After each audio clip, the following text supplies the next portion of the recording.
Welcome back to Straight Facts on Tuesday. I'm joined by Lee Gunner a little earlier than usual as Arsenal kick off at 5:45 tonight, followed by Man United, Bayern Munich. We're looking ahead at both of those games. We're going to be talking about Unai Emery and Aston Villa's defeat of Arsenal at the weekend. We're talking Chelsea and the sacking of Maurizio Pochettino. And anything else you wanted to speak about, hit like buttons. Please subscribe, though. Make sure you've got that done. Make sure bell notifications are turned on. Because as me and Lee have noticed in the last few days, YouTube isn't even telling people that we're live sometimes. We're not even getting the red ring around our icons to say we're live. So get bell notifications turned on and make sure you're always checking because we're always putting content out. So make sure you're doing that. How are you, Lee? You well? I'm very well, man. Beautiful sunny day. I've been sat indoors all day streaming, so can't even enjoy it. But yeah, I've got all the seasoning ready. Got the paprika. I've got the parsley. Yeah, I've got a little bit of garlic perejil. Like it's all good, man. We got all the seasoning for you today. The salt, the pepper, everything, man. A little bit of chili powder. We're going to slow cook you today. Obviously, the chef is allowed to drink while he's doing that. So we're on the. Obviously, it's Champions League night. What better than Heineken? If they want to sponsor me, feel free, or you. yeah, either. I like. So yeah, you're going to get slow cooked today. I like that. I like that. I like slow cooked food. If you don't season food, get out of my house. So I'm liking that. I'm glad that two white dudes have brought seasoning to a cookout. It's rare, bruv. It's rare. Mate, I'm not Ronaldo. I can't eat a plain chicken breast, mate. maybe that's where we've gone wrong in life. Yeah, maybe that's why I'm skinny, mate. Yeah, maybe that's why I'm overweight. Do you know what I'm saying? Little and large here, doing our thing. 2021. I wanted to start off with Man United game tonight because we play Bayern Munich this evening. The thought process from most football fans is Man United are going to get absolutely destroyed tonight, destroyed against Liverpool at the weekend as well. Do you see it going that way? Yeah, if I'm honest. You were shocking at the weekend. You've been shocking most of the season. 11 losses this season in 23 games. It's actually statistically there or thereabouts on par with Gary Neville at Valencia, by the way. Wow, I didn't know that. That's a madness. I'll read this out to you while I've got it, because it is literally just here on the screenshot. This is funny, Terry. This is where Man United are at right now. This is exactly where Man United are at right now. So, Gary Neville at Valencia, 28 games, 11 losses, 39 goals scored, 38 conceded. Ten Hag, 23 games, so 5 less, 11 losses, the same. 33 goals scored instead of 39, obviously, but he's played less games. 38 goals conceded, the same as Gary Neville did. Crazy. This is your manager, mate. Big man you. I know. It's crazy. Big man you, but yeah, this is going one way. Harry Kane's already tweeted that or posted out on his social somewhere that he's ready. Yeah, we're going to put right the wrong at the weekend where we got slapped 5-1 to Frankfurt. And they're taking a full squad. And they need to win as well, because if they don't win, he probably will get sacked, Thomas Tuchel, because he's probably hanging on by the skin of his teeth right now after that embarrassment at the weekend, because that club has standards, Terry. Unfortunately, the English ones don't. So that was disgraceful from them at the weekend. I actually watched about 50 odd minutes of their game. When I watched the highlights of the second half, because I put Madrid on, again, they were equally as poor at the weekend. But yeah, they were absolutely shocking Bayern Munich. Yeah, their fans are not happy with Harry Kane being a statue up front. And they're not happy with Leroy Sané playing games. They wanted Serge Gnabry in the team. They were going in on King Min Jae, saying that he's awful, he's not good enough. So yeah, the manager, not good enough, but the manager came out, accepted full responsibility, said that it was a poor performance, it was on him, and we've got to put it right in the next game. So they've taken a full squad. I expect them to play their best 11. Man United, if you win, I think you qualify for Europa League. I've seen a lot of your fans saying we don't want the Europa League. Since when have Man United in recent times been in a position to pick and choose what they want? It's not like you're winning stuff, is it? So, yeah, do you know what? When it comes to standards, it's like I don't want to be in the Europa League, but I'd rather be in the Europa League trying to win it than in nothing at all. I don't understand this logic of not wanting to be in it, but at the same time, Well, I make you right. The week at the start of the season, I've been saying the manager's got to go for a while now, based on multiple factors. The biggest factor has been what he's been saying publicly. We've gone through it on many shows. The whole, I've come here for a challenge. I'm not going to try and play my stuff. Like I said, he did, yeah. Okay. What do you mean? Well, I said he was a compulsive liar, didn't I? I said it all season, and you said, "Oh, well, no, not necessarily." You know, blah blah blah. He shows. So I think when it comes to the lying side of things, there is elements of, at no point did I ever hear him say before, I'm coming here and I'm bringing my style of football and I will be implementing and getting the team playing a certain way. And now he's gone back of it. He has definitely said things like, I'm really happy with this squad, but we know he's trying to sell people, so he's not. And I stand by, I'm not going to change my stance on that. I want my managers at times to be coy. I want them to be professional. I want them to hold back from saying certain things. In the same way that when he come out and said what he said about Sancho, I said that is something that, although it may be the truth, I don't want that coming out publicly. I think you have to be very careful. I don't think it's a one size sort of fits all. You know, sometimes you want people to be a bit coy. But as soon as he come out and said he isn't trying to implement the style of football that most people rated him for, most people, whether you thought he was a great manager or not, the way Ajax played football, people viewed it and said, it's very modern. They move the ball well. They've got a good shape. And I expected more of that to come into Man United. At the same time, irrespective of projects, irrespective of progression, to lose 11 of your opening 22, 23 games, to concede like we do, to have a lack of shape, to see the midfield being run through and not being addressed, to get battered by Bournemouth at home. And for me, United fans will hate this. It was 3-0. It should have been 4-0. I mean, so that handball at the end, yes, by the letter of the law, it gets disallowed.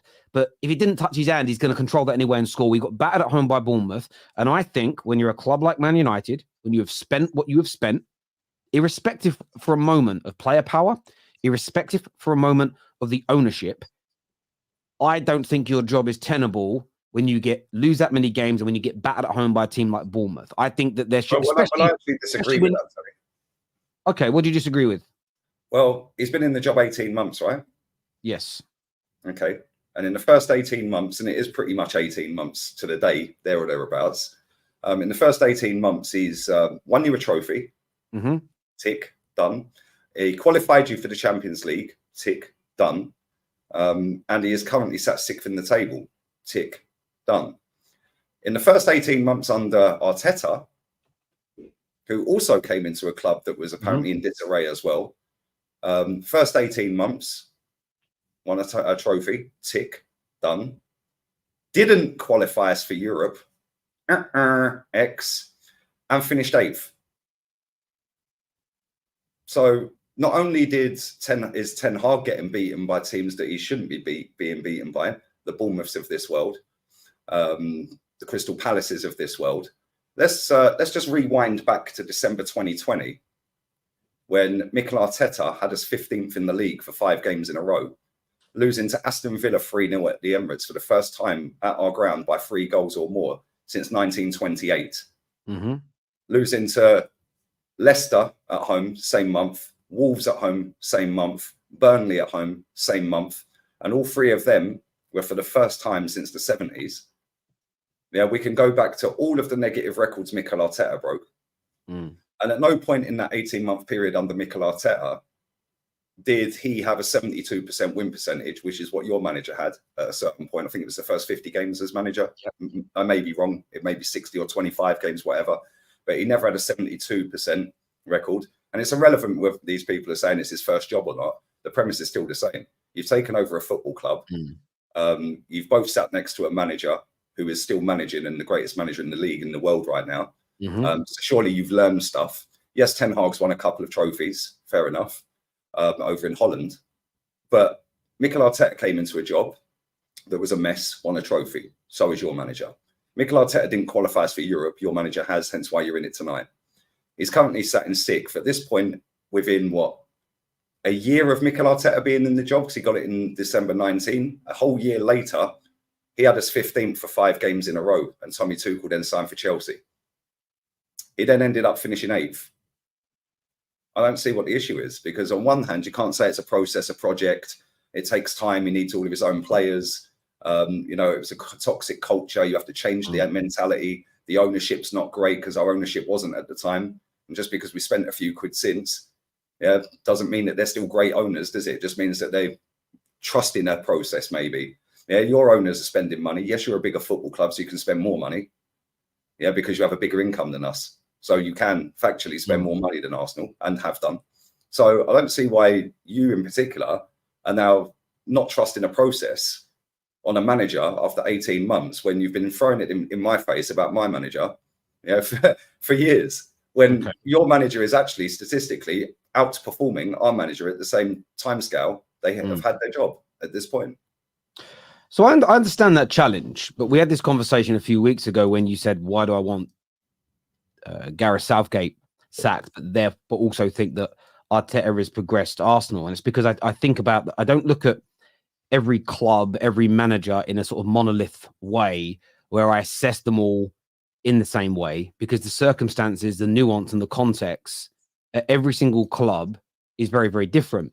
So if there had been a new process started at Man United, if we were trying to implement the style of play that Ten Hag is famed for, if that was happening, my view of the situation would be different. That doesn't mean I wouldn't be criticizing the defeats. It doesn't mean that I wouldn't be criticizing the falling out with these players, but it's every single factor that comes into the situation.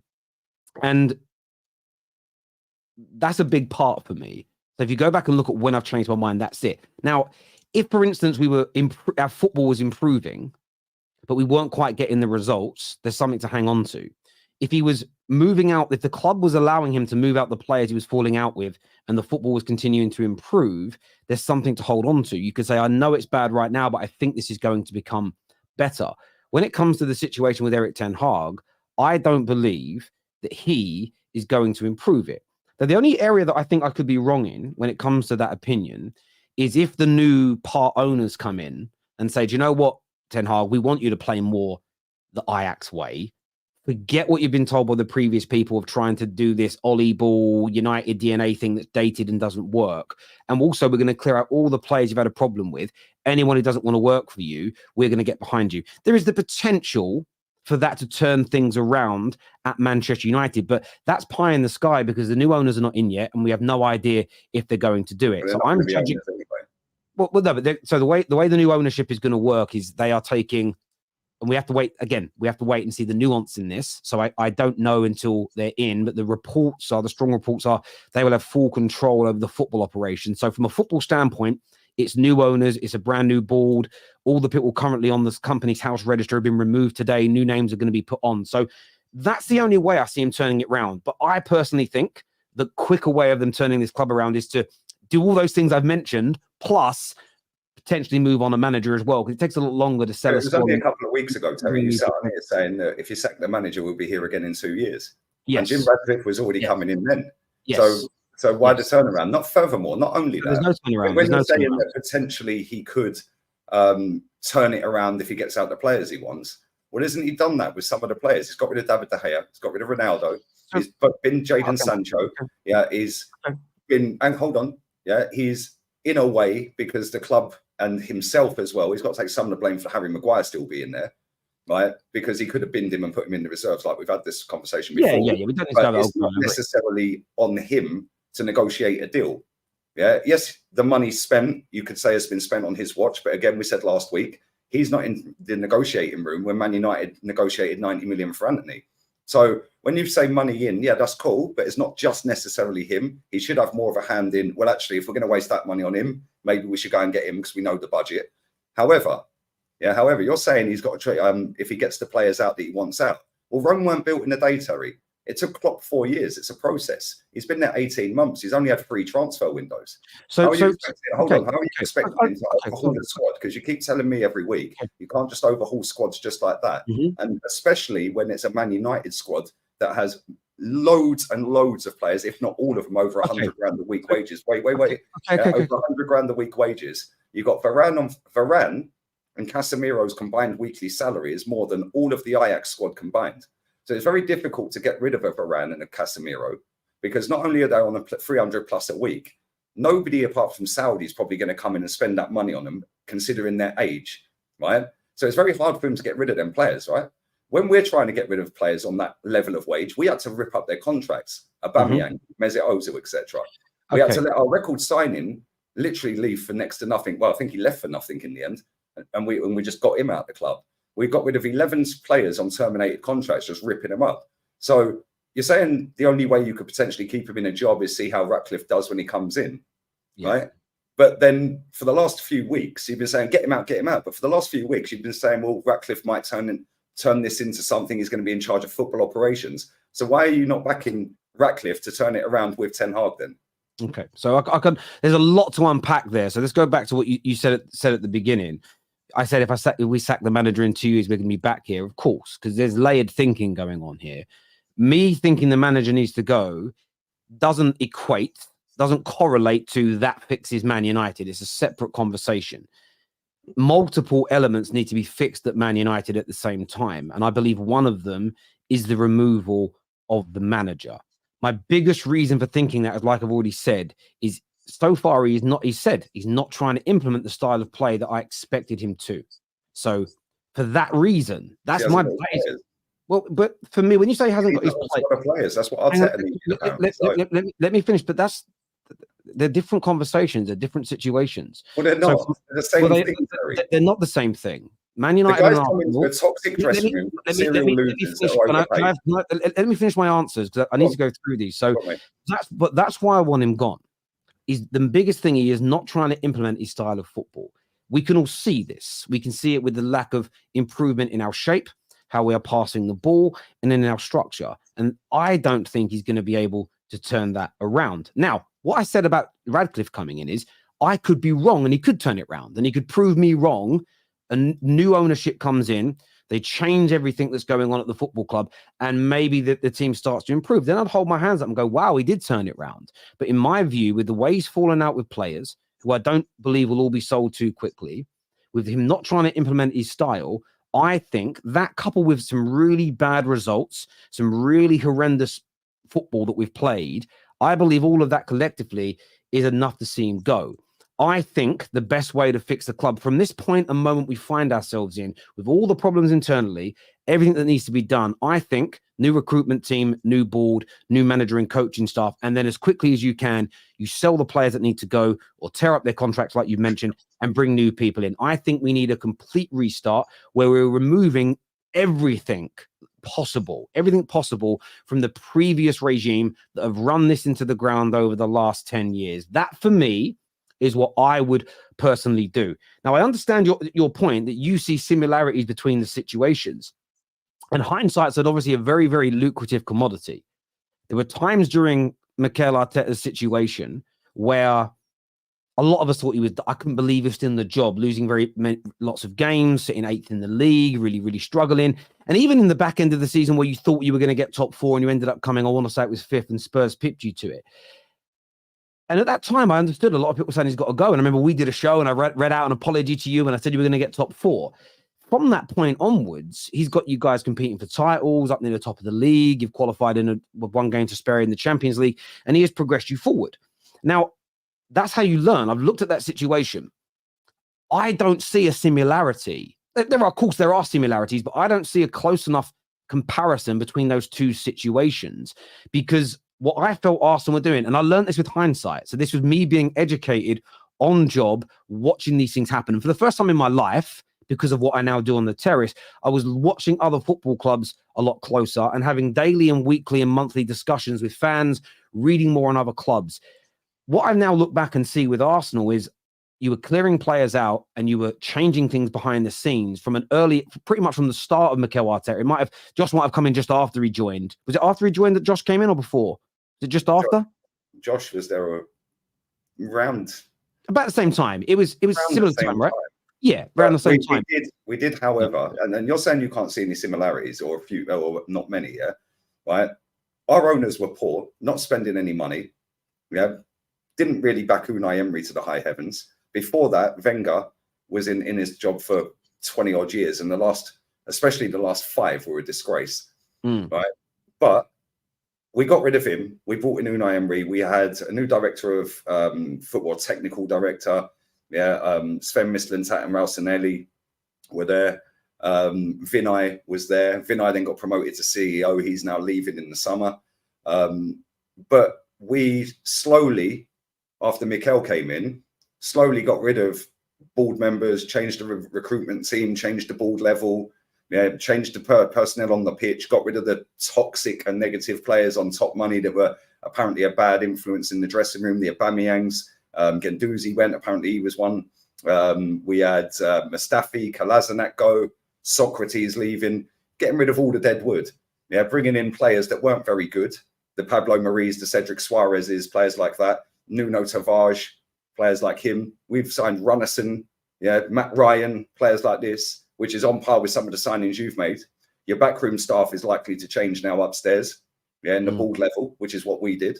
But you can't do it all in one night. Rome weren't built in a day, which is what we kept getting told. We have to strip it back. We're a negative, toxic football club that is in the doldrums, and we're a bigger club than where our positions are showing us, and we need to strip it back. We then bring in Mikel Arteta. This is all happening while Mikel's there. We finish 18 months into his tenure with an FA Cup and an 8th place finish, right? So can I stop you for a second? Let me ask you a question on that, Lee. Let me ask you a question. So in all those changes you're talking about, how much of that happened before he came in, and within the first few months, 6 months or so of him being your manager? How much of that will happen? Ralston was gone way quick. I think Ralston was gone as soon as Arteta got there. Okay. As soon as he got there, I don't know the exact date. And the reason I ask is this, and I understand there are similarities, but when I look at the situations, one we're doing with hindsight, we know the outcome to where we are now. The other, we're looking into the future. So it's a lot, as you all know, it's easy to predict the results of football matches that have happened rather than predicting what's going to happen in the future. But for me, not enough change has happened as I believed it may. Well, not enough changes happened in the last 18 months internally at the club for me to have faith that with the new people coming in, this manager can turn it around. We haven't changed enough, and we know that now based on what's happening. What's happening now has happened to all the previous managers, and I think it's tarnished him, and I think the rot has set in. And for me personally, that's the biggest reason why I would move him on. Now, there was a time, like with a lot of Arsenal fans, where I looked at Arteta and said, I don't see how he gets out of this. I don't see how he turns it round, and he has done. Then you sit there and listen to it, and not so much yourself, because I know you're not the biggest fan of Arteta and what you're doing at your football club, but then you realise, well, a lot of changes were happening at the same time as him coming in. If, for instance, Ten Hag came in, and within a month, the board that we currently have was being moved out, the recruitment team was changing, the Sir Jim Ratcliffe's new people were all coming in at similar times, and they were changing how we operated. One, I don't think we'd be in this situation now, and two, I'd have more faith in him. But listening to what he said, the results that we have, the falling out with the players, who I've still got no faith that we're going to move them on, and we still don't know that we're going to move in the right direction with Sir Jim coming in. A lot of the people that don't like when Arteta got there, was Mesut Ozil going to be leaving the club? Was Aubameyang going to be leaving the club? How are we getting players out on top dollar? So Lee, the difference in this situation is this: we now know what's happened at Arsenal. I don't know what's going to happen at Man United. I see the situations as different. We're at different ends of the timeline in these scenarios, so my thoughts and feelings are different. Are we? Of course, we're at a different scenario. How are we at different ends of the timeline? After I've given you an exact update on 18 months of Arteta in the job and where we were and what we were doing, but we know where we were and what we were doing. You're not asking and me, you were statistically outperforming what Arteta was doing in the same time scale. I understand that, but of course we're at different stages. We now know where Arteta has got to. We still know how much further he needs to go. No, you're misunderstanding what I'm saying. I'm not. If you let me finish my point. I get what you're coming from. We're looking at both situations at that stage, but 18 months into Mikel Arteta's tenure, I believe that he should go. So you now saying was I right to think Arteta should go, or wrong to think he should go? 18 months in. I want him out anyway. So you agree? No, I'm not asking the wrong person. I'm trying to make you understand. But based on what we've learned since, again, it doesn't matter to me these days. My mind has changed. However, with Ten Hag, like I've already said, if he turns it round and does a brilliant job and gets us back into title races, I'll hold my hands up and say we were right not to get rid of him. I don't have an agenda. But based on what we've learned, what we know, I don't think he will. So can I just jump in there quickly? The situation is different because they're at different stages of the process. Yeah, but at the same stage, there was the same issues at both clubs. Now you've seen a club that is the third biggest club in the country, turn it into a title challenge now by backing a manager, by getting him to get all of the players out of the club that he wanted out, by allowing him to go and get players in that he wanted, by adopting a better style of play once he's got them players, because let's be real, in December 2020, that was the worst football I've ever seen at this football club. Yeah, and we've had some poor managers back in the day and some poor football under Wenger at times and Unai at times. But at the same stage, and now having seen as a Man United fan watching Arsenal turn it around when Arsenal are a smaller football club in terms of revenue, size, stature, I agree with that. Surely now you've got Jim Ratcliffe coming in after we made changes upstairs. Yes, we didn't bring an owner in necessarily, but we did, however, clear the full debt off of that stadium. Yeah, we did do that. Yeah, we have put people in positions upstairs that seems to be a little bit better at what they're doing compared to the previous ones. Yeah, we've got Tim Lewis in there now. We've got Richard Garlick in there now. We never had them in there. Josh is a little bit more hands-on, than what he was before. So we've changed the backroom side of it. Edu's recruiting now in line with what Arteta wants. And then what the club are saying is acceptable. Hold on. Right? So now, having seen what Arsenal are doing, and you saying that you want them in title races, you have now got a sample size of 4 years under Arteta this month. In fact, next week is 4 years to the day he took the job, right? 20th of December, I think it was, in 2019, right? 4 years. After 18 months, he had us 8th, in the end of that 18 months. After 1 year of him being there, we were 15th for 5 games. He's won a trophy, Ten Hag's won a trophy. After 18 months of Ten Hag, with all of this noise in the background, are the Glazers going? Are they not going? All the toxic dressing room that Arteta inherited as well, apparently. Yeah, with all of the players on big salaries, walking around the football pitch, Aubameyang, Ozil, etc., Lacazette's, Pepe's, all of these players on big dough. After seeing that now turn into this, surely, you should be sitting there going, I think if he does get his own players, he may be able to adopt his style, because Arsenal's style, 18 months into the gig, ain't our style now, is it? Just in the interest of time, let me respond to that again. I don't see... I'm going to clip something real quick, I'm going to clip something real quick later and send it to you, because I said on the show that I redirected from with Rents to here, as soon as I start cooking, Terry, it'll be in the interest of time. No, the reason I say the interest of time is, the reason I say that, and I don't feel like I'm being cooked, I'm about to answer my question. We're half an hour into the show. We've still got Chelsea to touch. We've still got the Arsenal debate. Talk about this. And no, hang on. And Arsenal, because there's multiple things I want to discuss today. So from my point of view, no, that is true. Let me finish my point. So from my situation is this, and by the way, before we've even done show, I said before, I like to get through all subjects in a timely manner. So that isn't. I do exactly what you say. That's why I said it on the end of the show. In the interest of time, what I don't want to do, Lee, because we're not going to agree on this. And the one thing I don't want to do is keep arguing the same points 4, 5, 6 times. We're not arguing the same points, Terry. You're saying. No, Lee, let me answer then. Lee, let me answer. So the situation is this. I understand a lot of what you're saying, but you've spoke about all the differences and the changes you were seeing behind the scenes at Arsenal during the early stages of Mikel Arteta. I haven't seen that at Man United. There hasn't been any changes at our club behind the scenes. What? Ronaldo gone? No, not players, Let me stop you. No, you're saying changes, and now you're. No. Let me clarify. I'm not changing. Clarification. You see no changes. Lee, clarification. Let me clarify. Stop. I'm controlling this bit because you did that. That's my response. I'm controlling my response. Otherwise, I don't get to answer all your points. Okay. I haven't seen any changes behind the scenes in terms of board members, recruitment teams, backroom staff, like you did. That hasn't happened at Man United. So my view is that no, it hasn't. Who? Okay, so Darren Fletcher was there, yeah? Darren Fletcher was there. So what significant changes have happened behind the scenes for Man United in the last 18 months? Significant changes. No, you said you ain't seen any changes. I've just given you one. I have seen no major changes to the people running the club in 18 months. Who are they? No, I'm not. I'm answering my question, Lee. What changes have happened at Man United in the last 18 months behind the scenes with the big players making football decisions? New manager in, you've brought new backroom staff in with that manager. Yeah, go and have a look at the staff sat on the bench. So forget him and his coaching staff. No, you're not trying to twist. No, I'm not. I'm not twisting anything. You're not answering my question. Well, Richard Arnold's leaving, isn't he?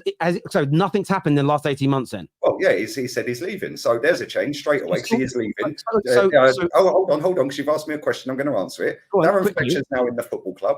He weren't there before. Not only that, you've now got Sir Jim Ratcliffe with a 25% stake coming in. So there's 3 changes straight away that are major changes. Yeah, that's without the playing staff changing. Yeah, with Ronaldo, going out the football club. Yeah, with Sancho being binned and sat on the bench. Okay. De Gea, your goalkeeper who kept 18 clean sheets last season, is now being kicked out of the football club. So very quickly on that. Oh, here we go. Darren Fletcher was there before. Okay, cool. Darren Fletcher was there before, so that's incorrect. What was his job title before? Let me answer and respond to all the points, please. So Darren Fletcher was there before the manager.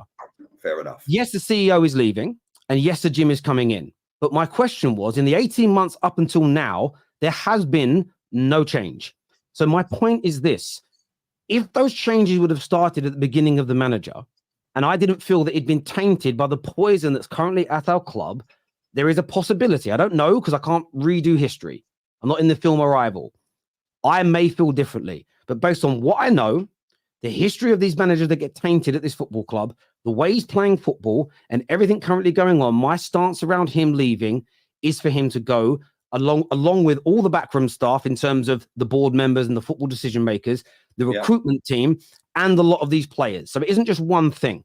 Now, if in the end, you sound like you're backing Ten Hag to stay because you think he can turn it around, and that's fair enough.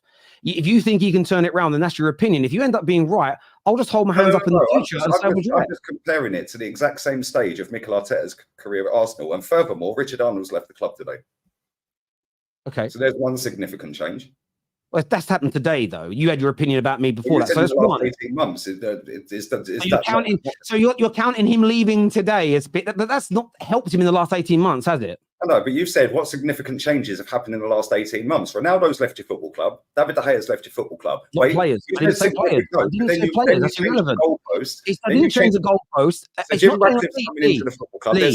Lee, I'll tell you why it's not changing the goalpost, because at no point did I state anything to do with players leaving. I was talking about how the club is run behind the scenes. What significant changes have happened at the football club? And then I clarified what I meant by that. And I mean the running of you changed the goalposts. No, that's not changing the goalposts, Lee. That is clarifying my position, because I didn't ever mention the players in relation to that situation. So from my point of view, I still think he should go as manager. I don't see the situations between Man United and Arsenal, with hindsight being included, as being the same. Now, if I'm wrong and Ten Hag turns this around and Ten Hag gets us back into title races and win just major trophies, I will have to hold my hands up as a man and say, I got this wrong.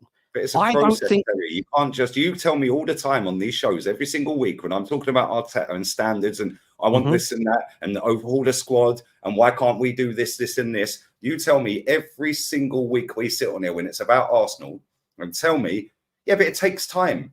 You can't just go and overhaul the squad in a couple of windows. So I agree. You need to get better players. You need to give it time. You need to get to implement the style. You need to do this. You need to do that. But now it's your club. Yeah, now you want to hold the standards of your club. No, it's not. I don't want you to lower your standards. So that's where you're wrong. I've always agreed with your standards. The only thing me and you have disagreed on is a step change and celebrating the milestones moving forward. The difference being my manager has told me that what I was excited about him personally implementing, he is never going to look to implement and never try to do it. Based on knowing that, I don't want him, because he's not going to give us what I was expecting from him. That's a very different situation, in my personal opinion. He needs his own players, Terry. So for me, when you say he needs his own players, he has had ample signings. He has bought How many signings has he had? Out of the 25-man squad, how many signings are his? So again, you don't think Arteta? You don't think Erik Ten Hag has been backed by this club enough in terms of players bought? You don't think they bought him enough players? He's only had 3 windows, Terry. Rome weren't built in a day. So, but I know you're being sarcastic now. No, I'm being straight with it, because everything everything that's labelled at me on these shows every week, it takes time. You can't overhaul it all in a couple of windows. Why don't you just back him and see where it goes? You're progressing up the table. Hold on. We're not progressing up the table. Your manager, inside 18 months, has won you a trophy, got you in Champions League football, and currently sits 6th in the table. What is the problem? He's been there 18 months. Maybe if you back him again in January. I've answered you what the problem is. I've answered the problem. I've answered the problem, and we're not progressing right now. We're going backwards, aren't we? Well, you're not, though, are you? How are we not going? How is third? He overperformed last season in his first season by getting Champions League football, and every Man United fan will admit that. He overperformed because nobody expected Man United fans didn't expect Champions League. In your opinion, Man United have not gone backwards this season? In terms of league position, yes, but at the same time, league position to me isn't progress, unless you win it. So he technically, according to your fans, I'm just using everything you said against me, Terry, No, I've never said that to you, but I've never said that to you. Champions League football. I've never said that to you. I have never said going backwards in the league is not regression. That's a lie. Yeah, but Terry, league finish is irrelevant unless you win it. Right? And I say this every week. My point is, in the first season he got that job, as soon as he got that job, not one Man United fan that I see, and I work with a lot of them, and I see a lot of them in my chats and shows that I go on with Man United fans on their channels, not one Man United fan said, we're definitely getting top 4 this season. They were hoping for top 4, but they didn't expect top 4. Hold on. What's that got to do with me? What's that got to do with me? Because if you let me finish, not only that, did he get you top 4, right? He also won you a trophy. Yes. So on that basis alone, did he overachieve in his first season then? Because if he's won you a trophy and qualified you for a competition that nobody expected you to be in your fan base, why are you so harsh on him this season? Because now he's trying to get his team in. Yeah, he's not necessarily got all of his players yet. Yes, some of the players are his. Some of his players are not good enough, of course. But at the same time, he's trying to implement his style, but he can't do it with players that are still there from previous eras. I've already answered you that question, Lee. And this is the different. And I've said this to you many, many times before. When he first came in, I understand that. Do I expect us to be playing the best football in the world at this stage? No. But he has bought a number of his own players. He wanted Eriksen. He wanted Malacia. He wanted Casemiro. He wanted Anthony. He wanted Martinez. He wanted Højlund. He wanted Mount. He wanted Onana. He wanted Amrabat. I'll leave the Reguilons. I'll leave out because Reguilon was a last-minute signing because of 2 bad injuries. So of the 1, 2, 3, 4, 5, 6, 7, 8, 9, 10, 11 signings made, the majority of them are his choices and his picks. So 11 out of 25 of the squad are his. The other 14 ain't. Okay. So on that. But at the same time, he has made Bruno his captain. And you have said this before. You and me both agree on this. You've said it on other shows. That makes him, with a new deal and a captaincy, that makes him a player of that manager, right or wrong? Yeah. Yes. So and he's given him. Hang on, please let me finish my point. So he has turned around and made him captains, new contracts with the likes of Rashford, etc. So when you start going through the squad, more than 11 of it is his. However, hang on. I understand completely that he hasn't built a complete squad from top to bottom by himself yet. But this just, and I know he didn't get Frankie de Jong, who he wanted. And I know he didn't get Kim Min-jae. And I will always factor that in. But at the same time, he's had 18 months working with this squad. He has told us that the style of football we expected to see him play, he isn't going to implement. Nothing you have said circumvents that point and why my mind has changed. Now, on top of that, I would still expect, even with half the squad built by him, for our football to be better. When Sheffield United, when Burnley, when at times Luton pass and move the ball better than us, him not getting Frankie de Jong or Rasmus Højlund doesn't cut it for me. So when I look at every factor I'm putting in here, no major change up until today with the CEO, change at footballing board level, the fallouts with the players, the fact he isn't coming here to try and coach the style of football that he is famed for before he arrived, the fallouts with players, and the lack of progression of the way we play, coupled with the embarrassing results this season, I don't think we're going to progress under him. That is how I feel at this moment in time. Now I understand your point. I understand your point, Lee. I understand your point that you see it as hypocritical because I now say with hindsight that Arsenal potentially, if they go on to win league titles, were correct for not sacking Arteta because they might go on to win something. But you know what's also a fair point with hindsight? That if you would have sacked him after 18 months and brought in a world-class manager, you may have already won a league. That is an argument that people like yourselves have made on shows before. You said only last week, that, or 2 weeks ago before you became Ten Hag out, that if you sack this manager, and you were saying exactly the same on shows previous to that as well, if you sack the manager, you'll be back here in 2 years. Because now it's another manager coming into another load of players that are not his as well. Wait. You just mentioned 3 teams that play better football than you or pass you off the park. All 3 of them are going to get relegated. So maybe, just maybe, Ten Hag's sitting there thinking, well, with the squad that I've got, which only half of mine, we've just established 13 of them out of 25 are his. So with half a squad that's his, he can't necessarily adapt how he wants to play until he gets more players. Furthermore, people ridicule and mocked Unai Emery for trying to pass out the back with Petr Cech in goal, right? And do all of that. So if Ten Hag starts passing out the back and doing all this and adopting the Ajax style of play and gets banged even harder on match days, yeah, you'll be the first one to sit here calling it out.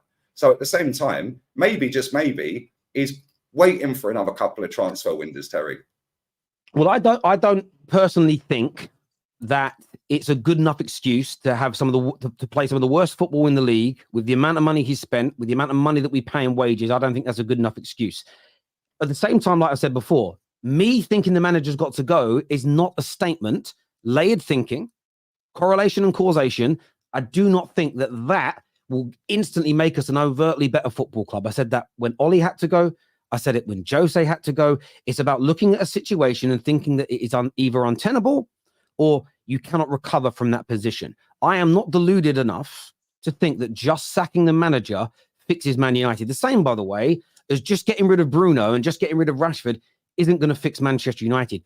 Just, by the way, clearing out the boardroom alone, if you operate in the same way, you'll be back in the same situation again. It is multi-layered and there are multiple things that need to be changed at this board level now, because you've got a guy coming in, Sir Jim Radcliffe, who's coming in. Yes. Yeah? Richard Arnold's left the football club today. So there's 2 changes in senior level straight away that have happened.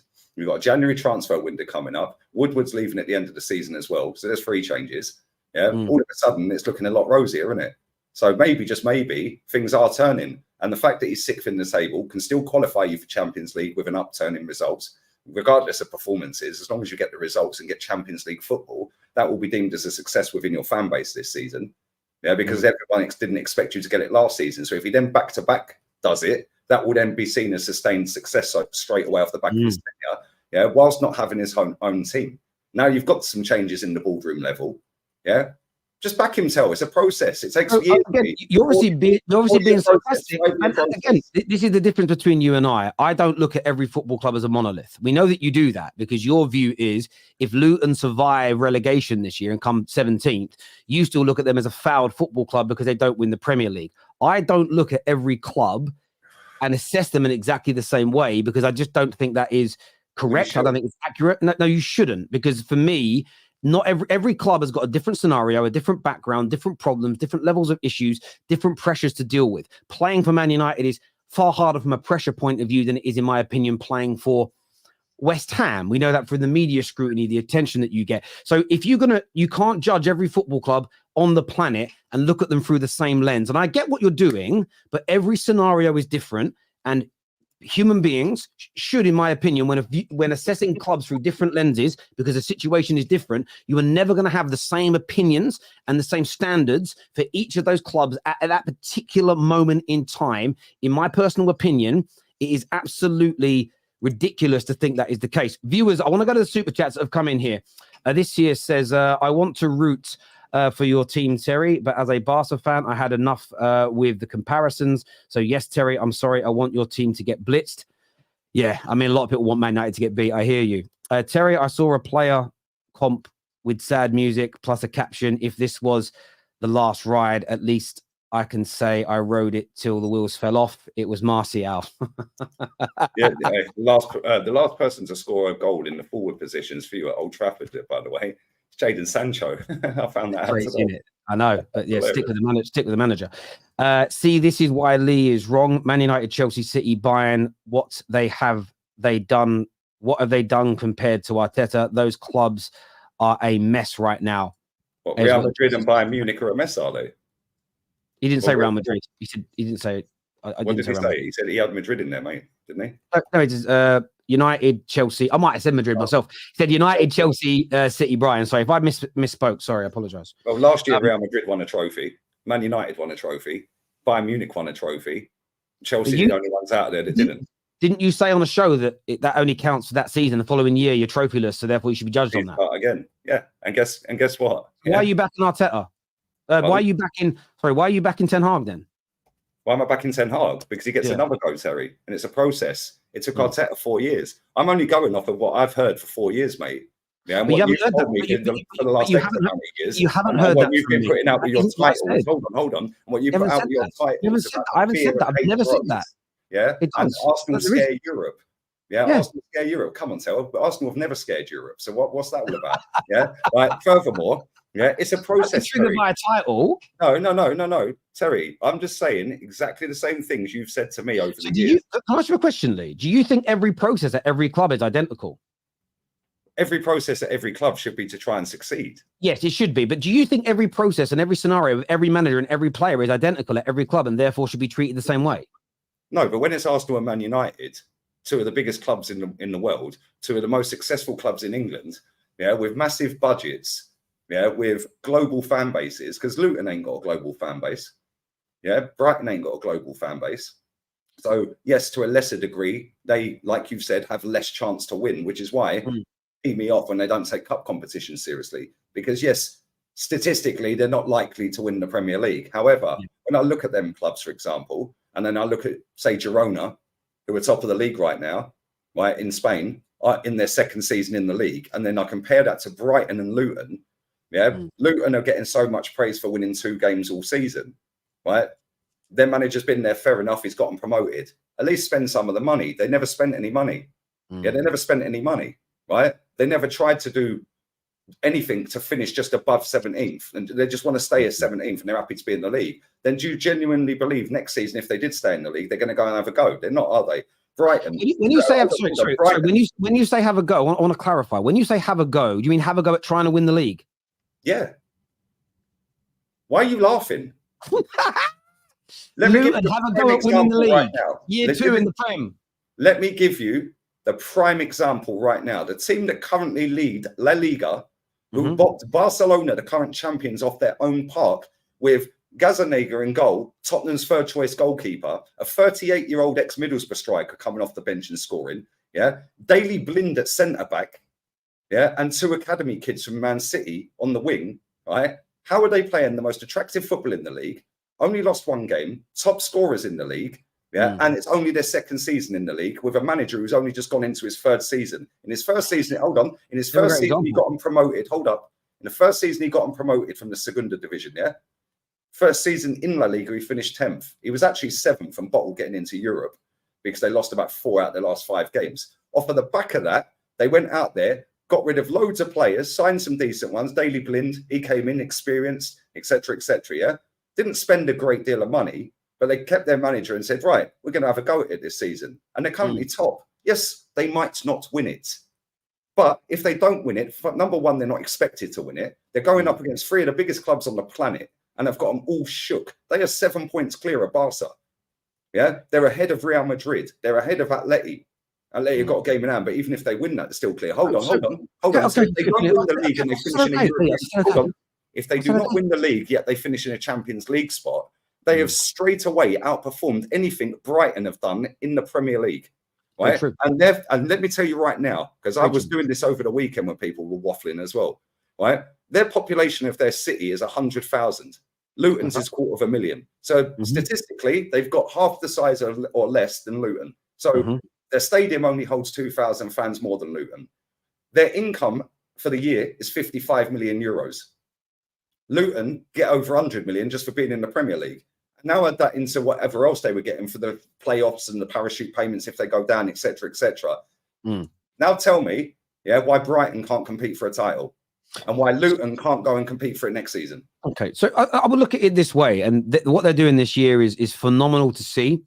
Excuse me. I know a lot of people call out they are owned by Manchester City. Okay, City Group. One second. Please let me finish.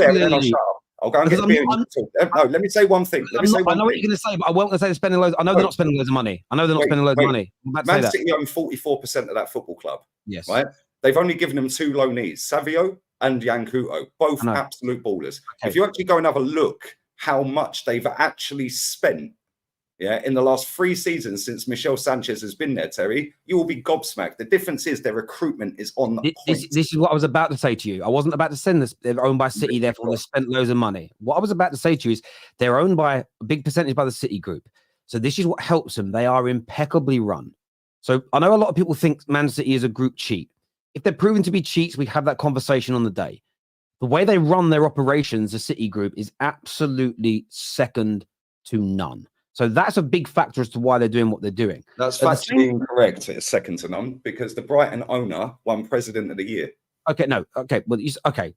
They didn't win the award. My personal opinion, let me change it. Let me clarify. My personal opinion, there's no club out there, pound for pound, that could genuinely argue they're better run than Man City. They do it in an impeccable way. That's why they're so successful. That's why they're group successful. The clubs in other countries have done very, very well as well, I believe. So that's a big factor in this. But also, what I will say to your point is this. Your point holds some water, where I would not disagree that teams can't do better in the Premier League, but holding everybody to the standard that's small of if you don't win it every year, you kind of failed is this. This is 1 year where they're now 7 points clear. If they do it next year, if they then maintain this year in, year out of being, not just win, they won't win it every year because no fucker does. But if they maintain a high position every single year, then I'd look at it that way. We saw do you remember a few years, just a long time ago, you're old enough to remember it like me, and I'm going to forget the name of the team now. They had Graffiti and somebody else up front for them. I want to say it was Wolfsburg, where Wolfsburg had like a year where they won the Bundesliga and they just had this crop of players who a lot of them were unknowns that got put together. I think they won the Bundesliga. They did okay in the Champions League the following year, and then they fell away. You could argue to a degree with Leicester. They had a few years where they won the league and then they fell away. They're relegated again now. There are examples of smaller clubs with smaller budgets that have a really good group of players that they throw together. Swansea didn't win the league, but they had a good team for a few years and they won the League Cup as an example. There are lots of examples across multiple leagues of much smaller clubs having a brilliant year or two where they pull off miraculous fates. But for me, they are the exception that prove the rule. There's always exceptions to any rule, but generally speaking, through football, tiny clubs with very low budgets will find it hard to regularly compete with the superpowers, and that's just through the history of football. We have seen that. I'm not stating, though, and this is where I don't like things being such basic opinions. I don't necessarily think you're wrong on everything you say. I want to see them invest more. I want to see them try to continually improve. At the same time, I don't think they should commit financial Armageddon, spend the money they need to go and compete with all the big teams in England, create a wage bill that's unsustainable, foul ultimately. So they foul in that, get relegated, and then go out of business because they've overcommitted. They've got to get the balance right on those things. If Brighton how long Brighton been in the Premier League? Yeah, their income's 175 million a year. We did this the other week. Their income's 3 times bigger and more, 3.5 times bigger than the team that are currently sat top of La Liga against 3 of the biggest teams in the world. Right? And yes, you're right. Girona, they might not win it. They might fall away in a couple of years. Very unlikely because, again, like you said, yeah, it is very unlikely. No, I'm laughing at this comment. It's the best comment I've seen all day. Lee is always right. Accountability is the best ability. I love that because people use it for evaluation. Sorry, mate, that's what I was laughing at. It's true, but accountability is the best ability. Well, I've seen so many people hyping up Luton, for winning 2 games this season. Luton Town's Instagram post the other day, and it was their manager with his hand. He was patting his hand on his heart to the fans as he walked off after losing again. Right, currently 18th with the 3rd worst defense in the league, 2 wins. Right. And Luton Town posted on their Instagram a performance we can be proud of again. Proud of what? You've lost 2 games. You're about to get relegated if you carry on. Yeah. Proud of what? What are you proud of? Yeah. What are you proud of? Because you lost 2-1 to Man City instead of 7-0. Yeah. What is going on here? Terry, Athletic Bilbao. Yeah. Athletic Bilbao. Yeah. Another team. They only take players from the Basque region of Spain, right? Which is the size of Leeds and Bradford. Yeah. Can you imagine? Yeah, or Manchester, for example. I don't know Manchester's probably about 2 million population as well, right? Can you imagine if Manchester United only took players from Manchester? They still nick cups. They still nick trophies. So why can't Brighton do it? So I understand. And listen, that's why I say when we disagree, like I don't disagree with your overarching points at times, and I want to see teams progress and do better. At the same time, you've got to look at there's multiple factors, and I just think sometimes the throwing money is not always the way forward. Let's go through some more of these super chats here. Big up Terry and Lee. Smash the like button, people. Of course, get that done.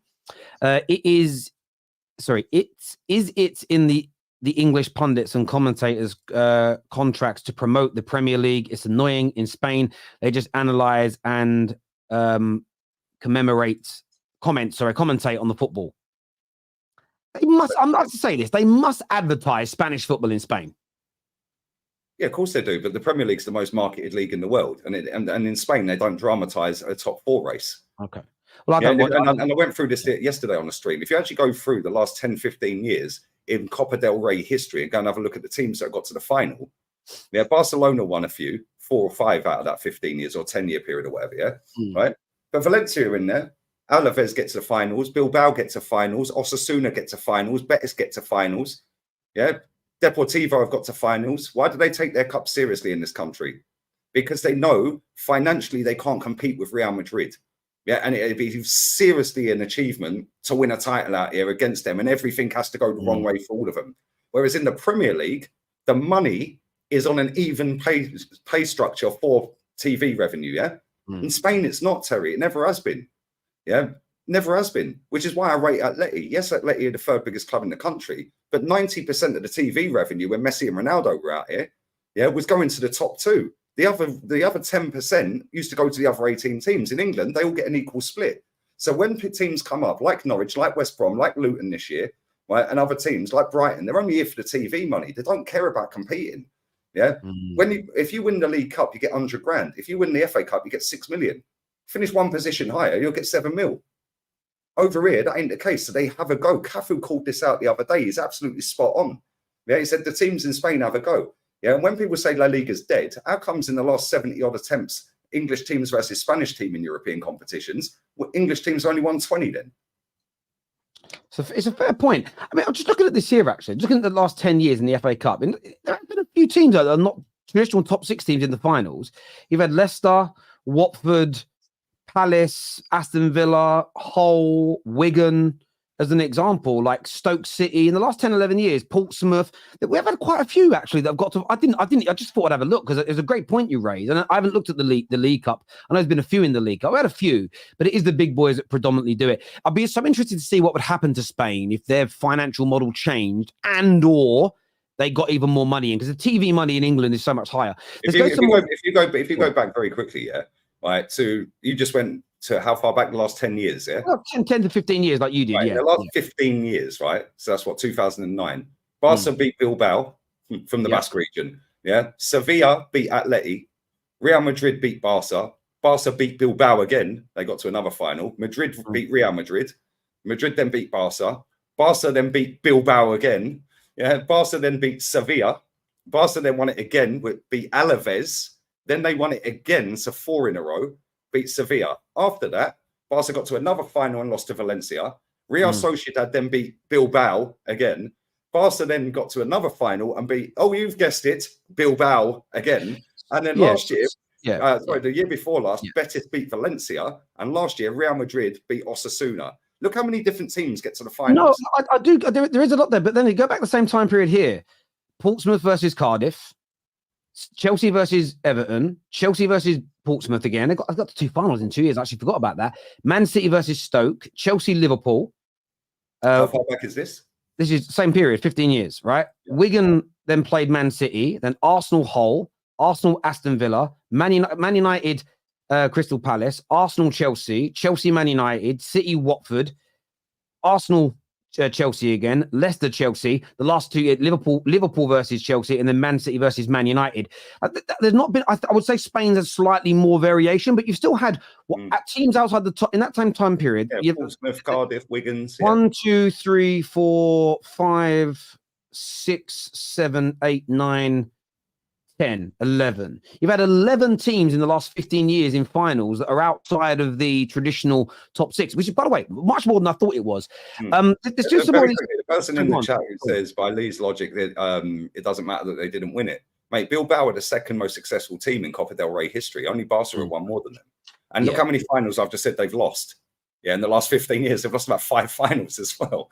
Yeah, it's crazy. But this is the thing, Terry, yeah, but like, football, the football in other countries, they will have a go at the cups. They will have a go at the European Cups. Yeah, look at you sitting there. Well, I don't really want to be in the Europa League, but then you said you want to be in the Europa League, but at the same time, there's fans that don't want to be in the Europa League. Sorry, and there's a lot of your fans that were in the show with Rants earlier, the show today, saying we don't want Europa League football. Now go and ask, like, I don't know, say Atletico Madrid. Yeah. Ask them if they got knocked out. They're top of their group and qualified. But if they got knocked out, do you think they'd be sitting there going, "Oh, we don't want Europa League"? They'd go and win it, mate. They did the year they beat us. in the semi-final. Mm. They take it seriously.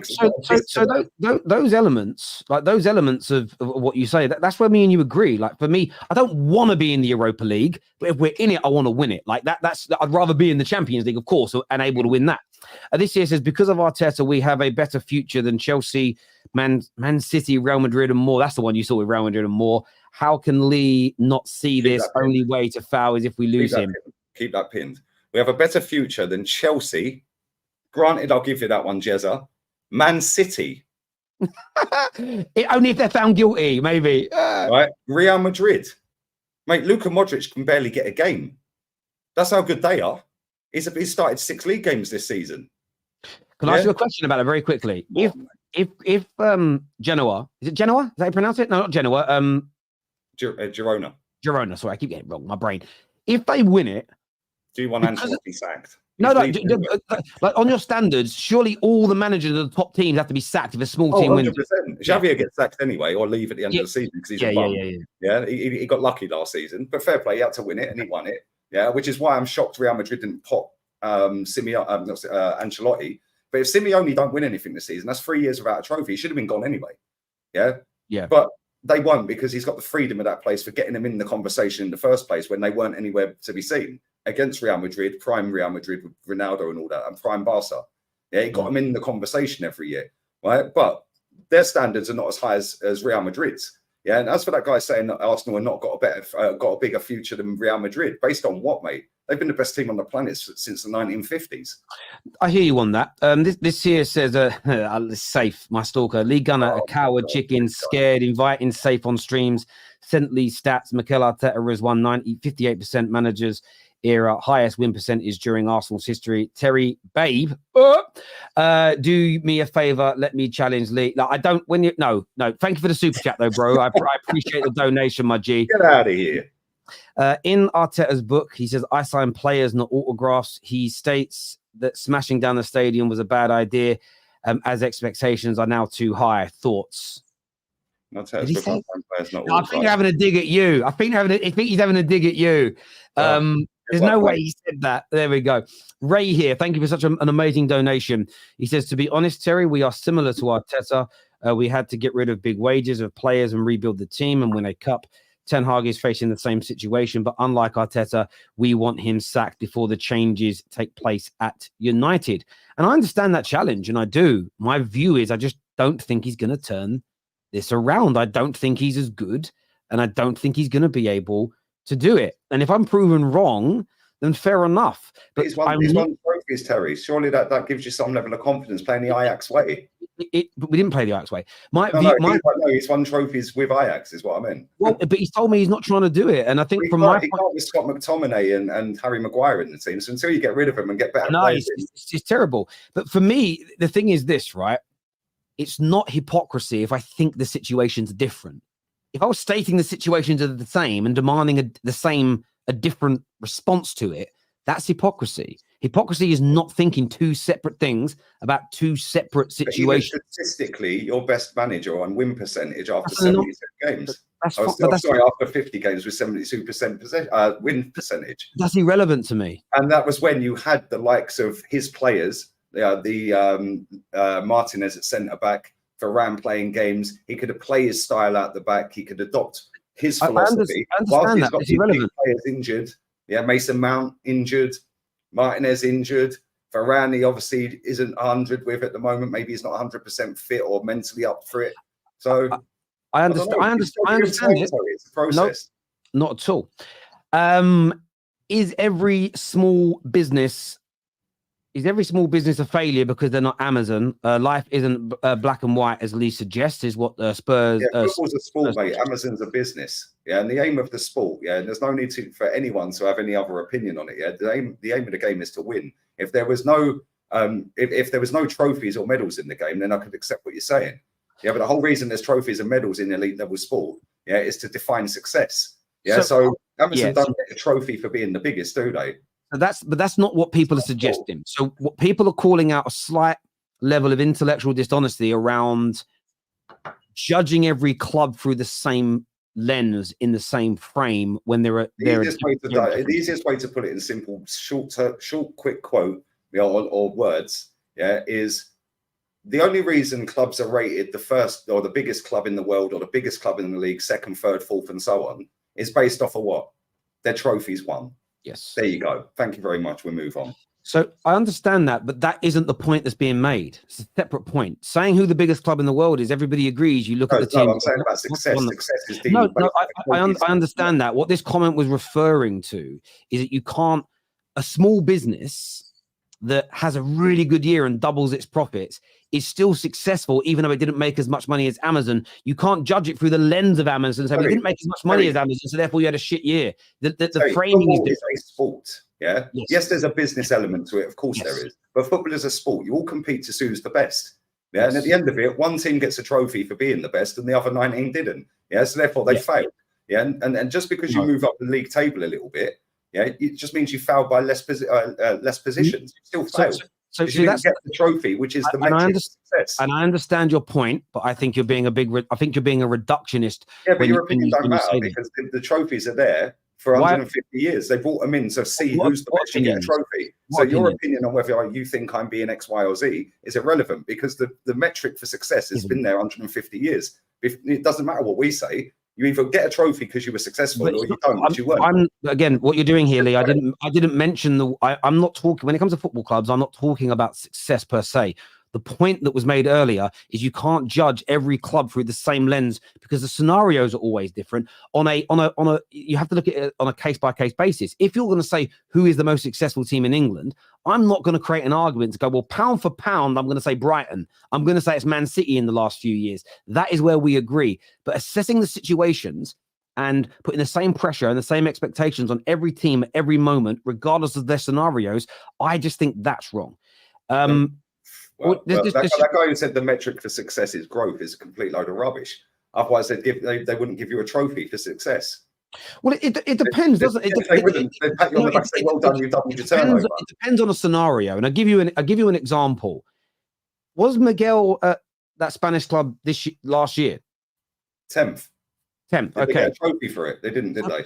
Not my point. So maybe the club felt, and Man City, the owners felt, he is progressing. Not the owners of that football club. I don't know. They own 40% stake in that football club, the same as Jim Radcliffe's going to own 25 in yours. Yeah, he's not the owner, is he? Part owner. Then I'll change the word into part owner. So stakeholder, part owner, stakeholder, potatoes. Like for me, it's very much a case of they looked at that progression and they've kept him in the job, and now look what he's doing. So for some people, because they got ambition. Hang on. Yes, exactly. So if a club has got ambition, and I'm not making a generalizing opinion here. I'm just saying if the club has ambition and they feel they're progressing towards the ultimate ambition of winning a trophy, year 2 of the 5 years I think it's going to take to get there, they may look at the progression one year and go, that's a really successful step forward. It's a successful year. Where it becomes a problem is if they settle for that success. So I think you're right. When there's ambition there, you have to judge these things different. If there's no ambition to get any better, then you're right. I.e. my point, you can't assess every club through the same lens. Well, no, because I think Brighton have got better every year and they're progressing and trying to get better and better. If they win the Europa League this year, say they do. If they won the Europa League this year, then their progression to get to that point would prove that they've got ambition to win trophies, right? Well, we'll see how they go, because we'll judge it when they get there. But they've had 120 odd years in football and never won a trophy. That tells you, even when their president, like their owner, whatever you want to call him, is winning awards for being the best one on the planet. Yeah, he won the award the other week, best owner on the planet, president, whatever you want to call it. Yeah, he's never won anything. How is he the best? Everyone keeps saying they're a well-run club. No, they're not. They've made millions and millions. They've not reinvested. I understand that, but equally, just to push back on your point slightly, he isn't accountable for 120 years of not winning a trophy because he wasn't. He's accountable for the last decade. He is, and he's taken them from being a team that was nearly out of business to a team now in Europe for the first time in its history. So I would look at that and say there's ambition for that club to start winning based on what he's done. But we assess it at the end. Equally, like you've just. You look at what the team top of La Liga has just gone and done. I struggle to pronounce their name because of my dyslexia. They've been around since like the 19th. How many trophies have they won trophies in their career? Like big trophies? Have they won anything before? They won regional trophies and small ones. But That doesn't mean they haven't become ambitious and are not trying to win now. This here from Jason says, is if every club that don't win a title is a failure, by the same measure, Lee does not have the biggest number of subscribers. Is he a failure too? In comparison to Terry's channel, yeah. No, but again, I don't view it right. I don't think Lee is a failure personally. No, on his logic, he is. He's spot on. I've got nearly 90,000 subs. Terry's got 357k or whatever. I started YouTube about a year and a half after you. So on that basis, yeah. Yeah, Lee's not a failure to me, bruv. You're not a failure. You're not. Fact, in the way he's worded it, he's spot on. It's true. Oh, I know, but I just don't believe in it. Have I won anything on YouTube? No, I haven't. I haven't won my plaque. You've got your plaque, Terry. I didn't win that. I just achieved. I've never won an award in my life. Well, no, I did win. I did win 3 European titles, 2 bronzes at World Championships, and 17 British titles as a fighter. But yeah. I won the Champions League back-to-back on FIFA career mode with Newcastle. Hey! And the league and Champions League double in the first season. Daryl here says, City a mess, a treble-winning mess. I'm an Everton fan. I wish I had that mess. Yeah, I didn't know where that came from. We'll come back to Emery in a moment. Oddly enough, listening to you two, to me, you are both right. Still hope Man United lose tonight so Copenhagen can stay in the tournament. I love the show. Do you know why you're saying we're both right? It's because there is more than one opinion here that could be right. Well, it's not about sitting on the fence. It's about the situation of Ten Hag's situation isn't resolved. If he stays and continues to flop, then I'm right for saying we should sack him.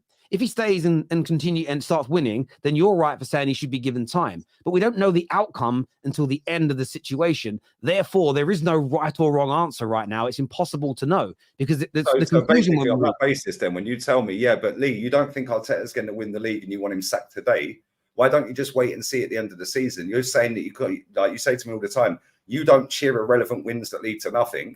Yeah, blah, blah, blah, blah, blah. Well, wait until the end of the season then, Terry, because the manager last season, won you a trophy. So on that basis, you should want him in until at least the end of the season. So again, I just see the situation differently. So I think you should celebrate wins. If we beat Bayern Munich tonight, I'll celebrate. I won't be able to help myself. I love my club too much. I'll celebrate. I don't think celebrating a win when you don't know the outcome of the season is wrong. What I stated here is that neither of us know whether you want Ten Hag back. Do you want Ten Hag to stay at Man United? You think he's good enough to turn it around?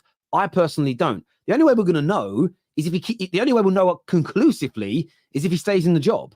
So why don't you just get behind him and back him until the end of the season, and then at the end of the season you can make a definitive answer and conclusion on it based on the whole season. Would I back something and then you can say, get rid. We've got a whole summer to find a new manager. Because I don't believe in backing things that you don't agree with. Thank you. There you go. There you go. No, Lee. No, there's no thank you. It's I don't believe I should back something I don't believe in and say things I don't believe in. Just because I disagree with your opinions doesn't mean you shouldn't be allowed to say them or you shouldn't have them. I just disagree with them. It's a disagreement. No, we're agreeing right now. You're saying you can't back something you don't believe in. I don't believe in this manager, and I never have. Yeah, but I can challenge that opinion the same as you can challenge mine. There's no got ya. It's just the reality of a debate. Yeah, but Terry, you've only had your manager there 18 months. How about just wait until the end of the season? So he's had 2 full seasons. Hold on, because on my logic, and I'll say this on every single manager, if the manager wins a trophy at Arsenal Football Club this season, he gets another go. I have the same mentality for every team. If a manager wins a trophy, you get another season. And then if you're somebody like Jurgen Klopp or somebody like Pep that have consistently done it and you go 2 years, then you're sacked. So I look at it this way again, but that's because you've admitted to this. It's not a dig. You see football and the way you assess it in a sort of monolithic way where you judge it all the same. I see things in a nuanced way where I judge them differently. Example I will give you is this. How many, as a grown-up, this is not a dig. I don't mean it's a horrible way. How many relationships have you had that you've ended? How many relationships with women have you ended? Just ballpark. I don't know. I do long-term, not short-term. Okay. It's a process, Terry. Yeah. Let's just say, let me say that your last three that have ended. So, the last 3... Are they okay? So those 3 relationships have they all been? I've had 3 in the last 10, 11 years. Okay, so did they all last the same amount of time? No.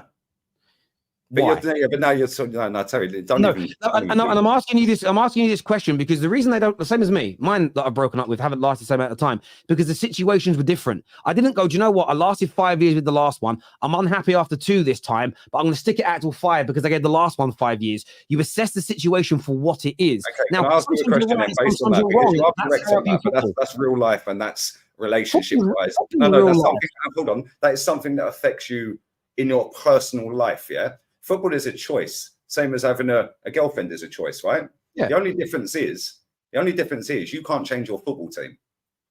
No. Thank you. So you can't change your football team, but you can change your girlfriend.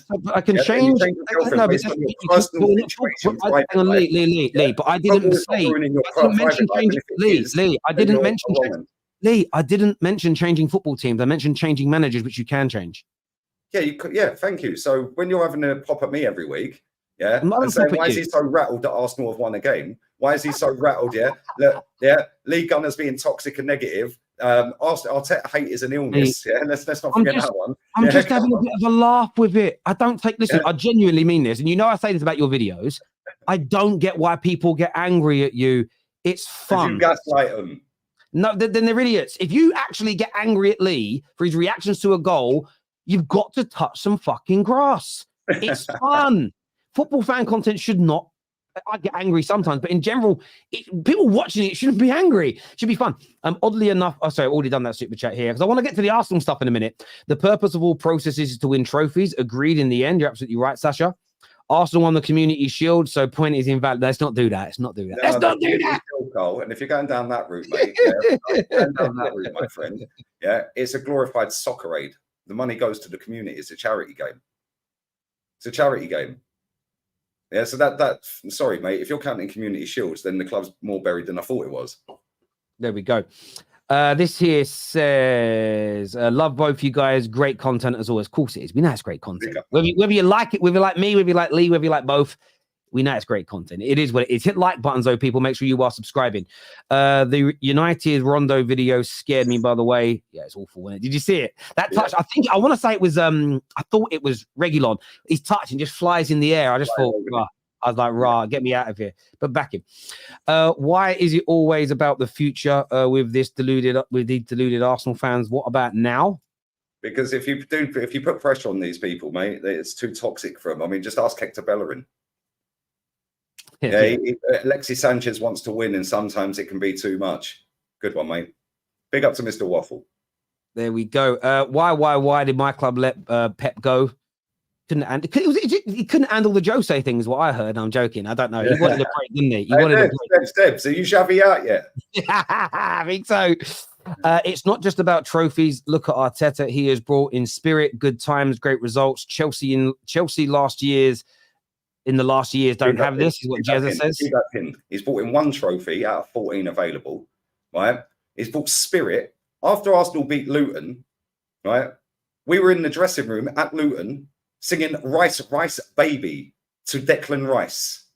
That's good, isn't it? No, hey! Yesterday in training, a round of applause for Emil Smith-Rowe coming back to do his job. What are we doing here? He's brought the spirit and the good times. What good time? Great results that have led to nothing. He's won 1 trophy. That was 4 years ago. Hold up. Not only that, he had the barefaced audacity 3 weeks after we bottled the league title, after 93% at the top of it, to buy a dog, sit in a press conference, smiling to the fans and say, we've brought a dog and we've called it Win. If you've got in your feelings and emotions about Mikel Arteta and all of this, mate, yeah, then sorry, none of that has anything to do with football, because these football clubs, in an elite level sense of it, in a professional sense, are not there to entertain you. They're there to win trophies. Yeah, the game was not set up to entertain you. Yeah, in an elite level sense, it was there to win trophies, to compete against each other, to go and win trophies. It's not there to fill an emotional void in your life. Yeah, and if that is the case, then I'm sorry for you, mate. I think football is, though. I think football is. I wouldn't say no. I disagree. I think football's always been not about filling an emotional void. That's an interesting way to look at it.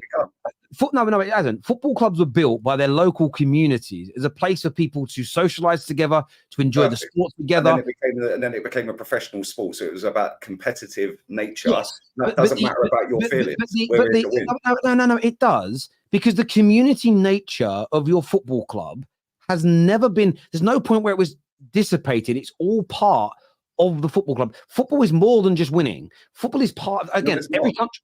No, listen, it is. Football is ingrained in our culture in this country. And it isn't just the game. It's the morning of, the day after, the debating it, the running of the football club, the impact it has on its local community. All these elements of the game are key. Now, of course, you want to win trophies as well. But this idea that the community element, the social element is null and void, from, in my opinion, is complete poppycock. It's never been like that. Sorry, like I said a minute ago, our opinions on it are irrelevant. You get a trophy for winning, you don't if you've lost. Yeah, that's what the game's about. They're not. But again, you're judging it. But yeah, if you're looking at it from a pure trophy defining metric. But to say if there was no trophies for winning, we're not talking about trophies. You're saying no. He's talking about his emotions. I'm talking about the game was set up in an elite level sense. And more than one thing is right at the same time. You're right that you've got to aim to win that. If he's getting an emotional release on a match day and feels like, oh, I can have a jolly up with my pals. I see some guy put on Twitter, right, a starting 11 which consists of basically a load of teenage kids that nobody's ever heard of in our academy, and says, I don't even care if we lose 6-0 tonight. So again, so now, hold on. Let me say, there is thousands upon thousands upon thousands of football fans since the COVID era where they couldn't go for 2 years that now go on a match day and it's just, oh my God, I can go and meet my pals. They don't care about the results, Harry. And if you notice, since lockdown, processes, trust the process. But your club does it, Chelsea are doing it, Tottenham do it, Arsenal do it. The only clubs that don't have a process are the ones that are still winning, mate. Man City and Real Madrid. So my view is this, again. Anybody that doesn't care about winning and just goes out for a good time, I disagree with. People that just look at football as if it's all about winning and every other element of football that's existed for 150 years is irrelevant, I think is wrong. I think both of you are being reductionists. I think both people that hold those views are being far too binary, far too basic.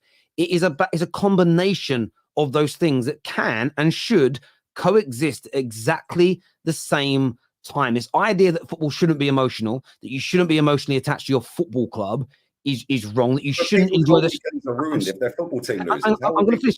So again, when you say a whole weekend is ruined, if somebody is at a point in their life where they don't have anybody else and football is all they have, I look, without being horrible to anybody, I look at it and go, I want them to find light. I want them to find more happiness.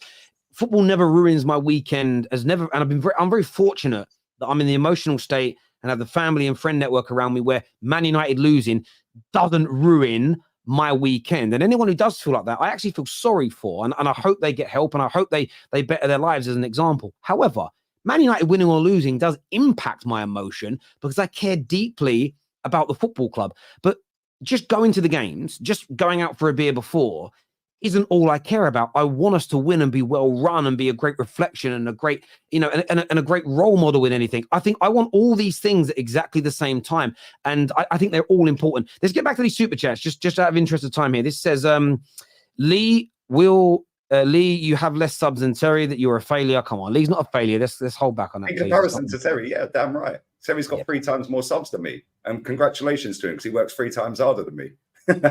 So he deserves it. Again, but ironically that's not being a failure. That you are not a failure. You are very happy, very content, very, very, very much at peace with what you do, how you do it, where you're at, and you're happy with it. So this isn't a sport either. This isn't a sport either. I get it's not a sport. I get it's not a sport. But through that, I look at the way I judge people's success in life is I look at it through your lens. Are you happy? If you're happy, it doesn't matter that Goldbridge has got more or Robbie's got more or I've got more. You're happy. So that's why I look at these situations differently when we're talking about a personal side of things. Anyway, this here says Arsenal finished with the 3rd most points they've ever had in the Premier League era. At the peak, as I am far as collective talent and depth in the Premier League history. But let's sack Arteta, is what Kevin Lee says here. What did he win? So he's got the 3rd most points in the Premier League era. What did he win? He didn't win it, did he? He didn't win it, and he bottled 93% at the top. Yeah, Man City won a treble. The history books ain't going to say, "Oh yeah, well done, Mikel Arteta, this, that, and the other." Nobody cares, mate. Yeah, the history books are going to say who won the trophies that season, and it's going to say Man City won 3. So I wanted to ask you about that. and again, I want to premise this in the right way, because I know I said this to you the other day, and I'm not doing this to try and catch you out or anything. I'm genuinely intrigued. So I kind of saw a lot of your tweets over the weekend and part of your fan cam where you sort of spoke about Unai Emery, you spoke about Mikel Arteta. And the way it's kind of been twisted by a lot of people is sort of that you're backing Unai Emery. You think he's a better manager. You're kind of praising him for what he's doing. Although you wanted him out and you wanted him sacked from Arsenal, a lot of people will see that as sort of like talking out of both sides of your mouth, in the sense of, yes, you may still think he's better than Mikel Arteta, but he was also a failure at Arsenal as well. So why is he now getting kind of props from you? Now, I'm genuinely intrigued for your take on this. That isn't me. I'm just trying to present to you what people are saying and get your kind of response to that. Because a lot of people view it as, why are you now backing Unai Emery as this brilliant manager when you celebrated him being sacked as the Arsenal manager? Because unfortunately for you and everybody else out there that's putting out a clip of, oh, Lee Gunner, oh, yes, Emery's sacked, oh, brilliant. You all forgot to put out a clip of me saying, as soon as Arteta actually was on the verge of getting the job, bring back Unai Emery. You all forgot that bit. But again, that don't get clicks, does it? Yeah. Yeah, but you didn't really want Unai Emery, but you didn't actually want Unai Emery back, did you? Yeah, I did. Anybody? Right, let me stop right there. How many people are watching this right now? 2,700. Out of the 2,700, the people that have watched me, that will be watching my watch along and watch me on a regular basis, how many times did I say, as soon as he was on the verge of getting that job, when Vinay was coming out of his house, yeah, and the reports were doing the rounds, how many times did I say, bring him back? So look, can I ask you a question? I didn't want this manager because I knew he'd amount to nothing. Right? Wait. Okay. I want to ask you a question about it. He is statistically a better manager. Yes, he's had a longer career, right? But at the same time, Terry, yeah, that guy has won more than this manager will ever win in his entire career, in my opinion. Yeah. Not only that, the manager has been ridiculed by everybody in this country, yeah, or England, right? Everybody in England for taking the mick out of him because he couldn't speak English, never gave him a chance because he was the manager that came in after Arsene Wenger. So everybody was upset and salty that Wenger got potted, and he did get potted. Leave or we're sacking you, right? So he left, and you could tell that in his press conferences because he was angry, right? He was a dead man walking. That could have been anyone, because them people that wanted Wenger to stay were never going to back Emery. The only reason they're backing this guy so much is because he was the captain that ended our 9-year trophy drought under the manager they were infatuated with, right? That's why. And then on top of that, you've got all the PR around this manager. Yeah, this manager, Unai Emery, knocked both of our clubs out, beating us in a semi and you in a final to win a European trophy. If we had given that guy 640 million in 4 years, wheel out a dog, process his projects, let him rip out the whole squad, give him the players he wanted. He wanted Thomas Partey, he got Terrace. He wanted Zaha, he got Pepe. Yeah. Yes, he wanted Harry Maguire. Yeah. He ended up with Socrates. Right. Well, much of a muchness, let's be real. Right? Yeah. Let's not pretend he weren't embarrassing in that final. However, yeah, the toxic and negative squad that apparently Mikel Arteta inherited, Mikel Arteta went and won a trophy with it. Well done. We cheered that. Right. But at the same time, to think that this manager is better than Unai Emery, what are you waffling? So that is a fair point, and that I understand. And I wanted to ask you the question. And I did the video the other day and had a bit of laugh, but I messaged you before it went out. Yeah, everyone misses out the other videos that I've done where I said, and that's the case for everybody, because I get asked questions all the time. I've been asked that question today. Terry, you said sacking a manager won't fix the club. What's changed? I haven't changed that stance. It's been said in other videos. We all kind of go through that. The one bit I am genuinely confused about, I want to ask you. I understand you thinking Unai Emery is better than Mikel Arteta, and I think statistically and on trophies, you're right. But why did that make you want a manager back that you wanted sacked that didn't do a good job at Arsenal? What was it that I understand you not wanting?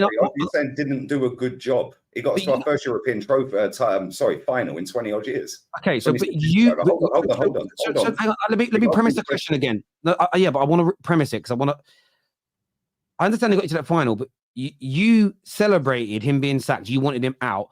Yeah. Why is the appointment of Arteta? Why did Arteta being appointed change your mind? What made you realize you got that wrong? Because the manager had never managed a football club, Terry. It's not rocket science. No. What made you got it wrong that Unai Emery was the right man for the job, not Arteta? Leave him out. Because the manager we were going to sign is a rookie that has sat next to Pep and never managed a football club. In fact, actually, that's a lie. He managed Man City to their only defeat in a group stage game. Yeah, and it's still their only defeat in a group stage game in the last 7 years in the Champions League. He lost to Lyon.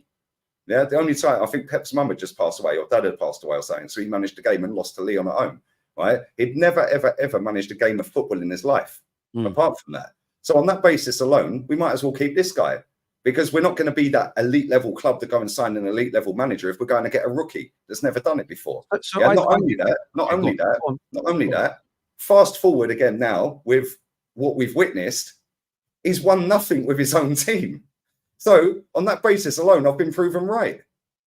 He's not won anything with his own players. Let's put Arteta to the side, because I'm the Arteta element. I get PSG, Emery. PSG under Emery have got them statistically is their best manager for win percentage ever. So I get your views on Arteta. I understand them. We've been through them. I get it. You didn't think Unai Emery was good enough. Why would he suddenly be good enough by reappointing him? What makes him good enough? And I know you don't rate Arteta, but if Unai Emery wasn't good enough for you and he fouled at Arsenal, why do you want him back? That's what I'm trying to understand. Why you want him specifically? Because Arteta was the other option. I didn't want either of them, Terry. But if the only two options, that we were looking at were keep Emery or get Arteta, then I'm taking Emery all day long. How is this hard to understand? No, but I didn't. So again, I understand that, but why would you know? Because you clickbaited it with no. Celebrating him getting sacked. I do them shows all the time, even when I praise you. You even used it on another video in the first 10 seconds of the video. I'm still confused. Yeah, no one knew what it was about. It's just, it made me laugh the way you said it. For me, I'm still confused as to why you would want a manager back that's fouled that you wanted sacked. Based on the fact that you go by the standards, shouldn't you be asking for neither of them? Why are you propping a manager? If you'd done your research properly instead of just listening to a 10-second clip of me saying, yeah, thank God Emery's been sacked. And if you actually listen to other videos in and around that timescale, I wanted Ancelotti. Okay. Yeah. So I wanted but that doesn't answer my question. That doesn't answer my question. And the reason that, again, I could do the research and watch back hundreds of videos that are old, but I'm not going to do that. I'm not going to go through. Because that won't get you the clicks. No, I'm going to ask you on the show the question and get straight to the answer. No. Or how about actually go, do you know what? Lee celebrated Unai Emery getting sacked.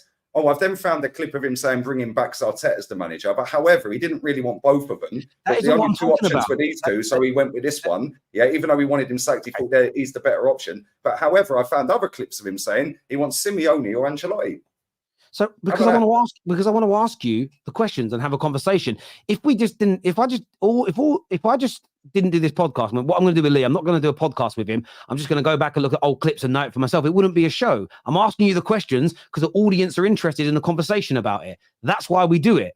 That's literally. Otherwise, I don't. Why put your opinions on what managers and players and that have said and done on the internet? Why didn't you just say it to yourself in the mirror at home, or email the club the answer? I only pick selective clips then. What do you mean only pick selective clips? Pick selective clips. You didn't pick a clip of me saying I wanted Ancelotti.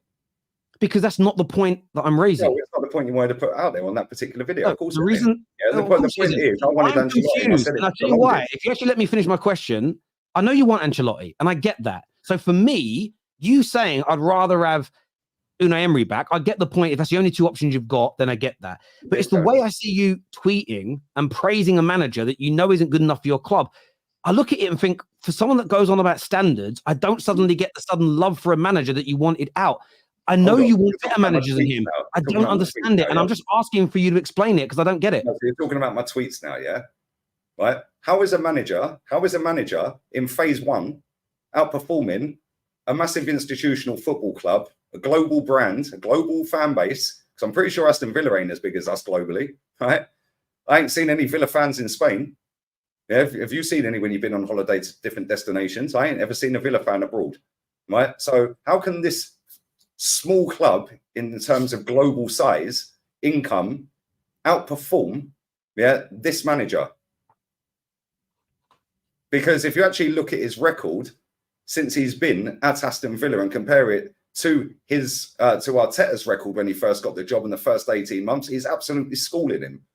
Yeah, so again, you didn't do your research on that because I found some graphics over the weekend comparing Unai Emery's first time now under 15 months or whatever he's been at Aston Villa and compared it to Mikel Arteta's. The only difference is, that's league finishes and positions and stuff. Yeah, cool. Arteta won a trophy. And I'm grateful for that. And if you go and watch my video, it's one of the highest viewed streams I've ever done. Yeah, apparently I only get views when we lose. But if the only two manager options are keep Unai Emery or get Arteta in, I'm keeping Unai Emery. Yeah, how's that difficult to understand? And not only that, I did stream after stream after stream when Wenger got sacked.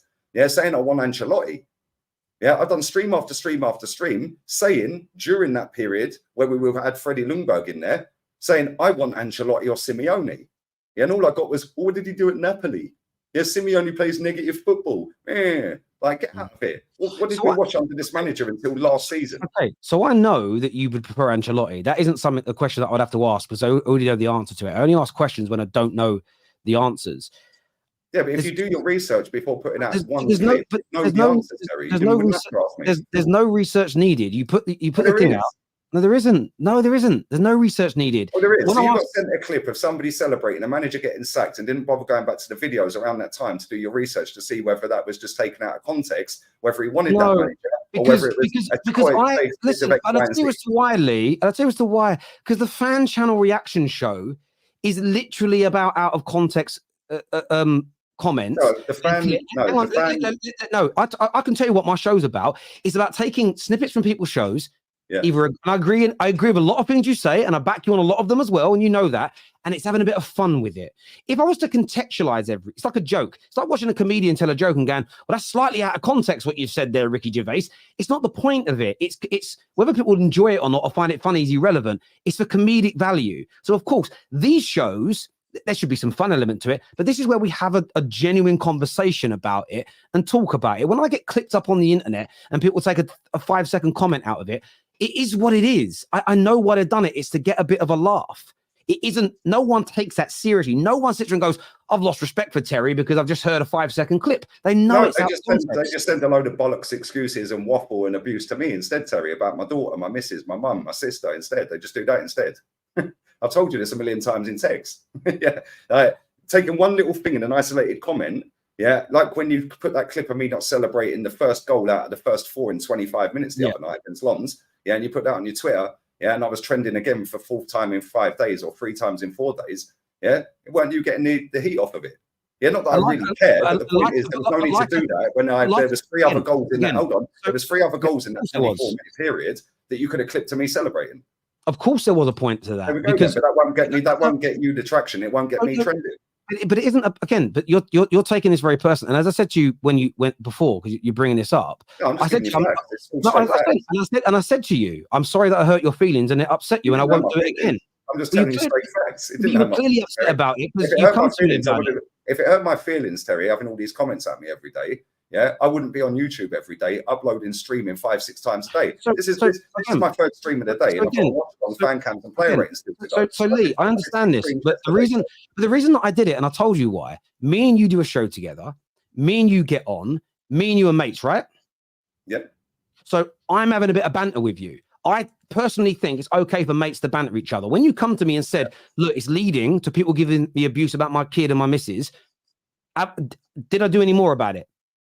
You deleted that particular one, yeah. I deleted it and I stopped doing it because that was something that was hurting you. Because I'm not doing it to hurt you. I'm doing it as a mate. I understand that. But then 3 days later, or 4 days later, 3 or 4 days later, you then post a clip of me celebrating Unai Emery getting sacked.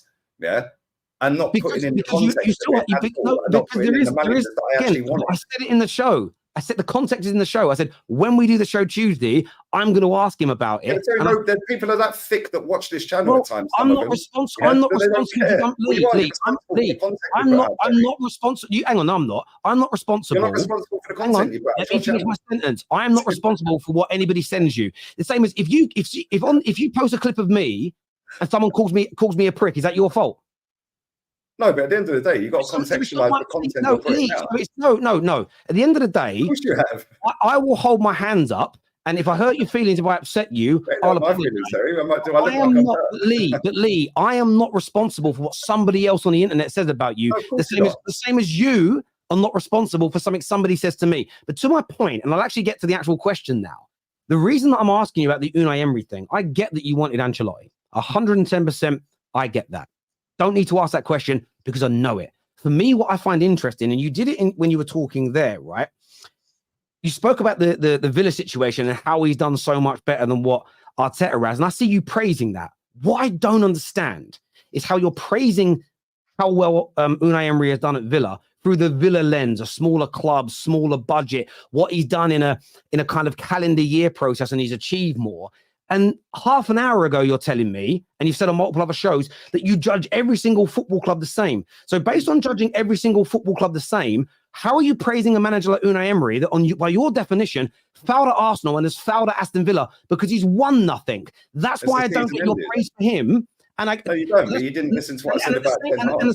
And Lee, let me finish. And at the same time, I tell you that I don't judge every situation the same. You say you should. Every situation is the same. You look through the same lens. It's you win or you don't. So my question wasn't about, I think he wants Unai Emery back. I don't think you really mean that. My question is, you praise Unai Emery by your definition failing, and I don't understand it, Lee. That's all my question was. You don't understand it, because you don't listen for long enough. I said to you about 20 minutes ago, why don't you just wait and see what Ten Hag does by the end of the season, and then decide whether he's failed? Because he won last season, so he's successful last season because he won you a trophy. If Unai Emery don't win anything at the end of the season, then he's failed. And then he's failed 2 years or a year and a half in a row. He should be gone. Simple as that. So, Lee, hold on. I can sit there when I've listened to the amount of BS waffling coming from my football club over a 4-year period where this manager's won nothing in 4 years, apart from a trophy at the very beginning.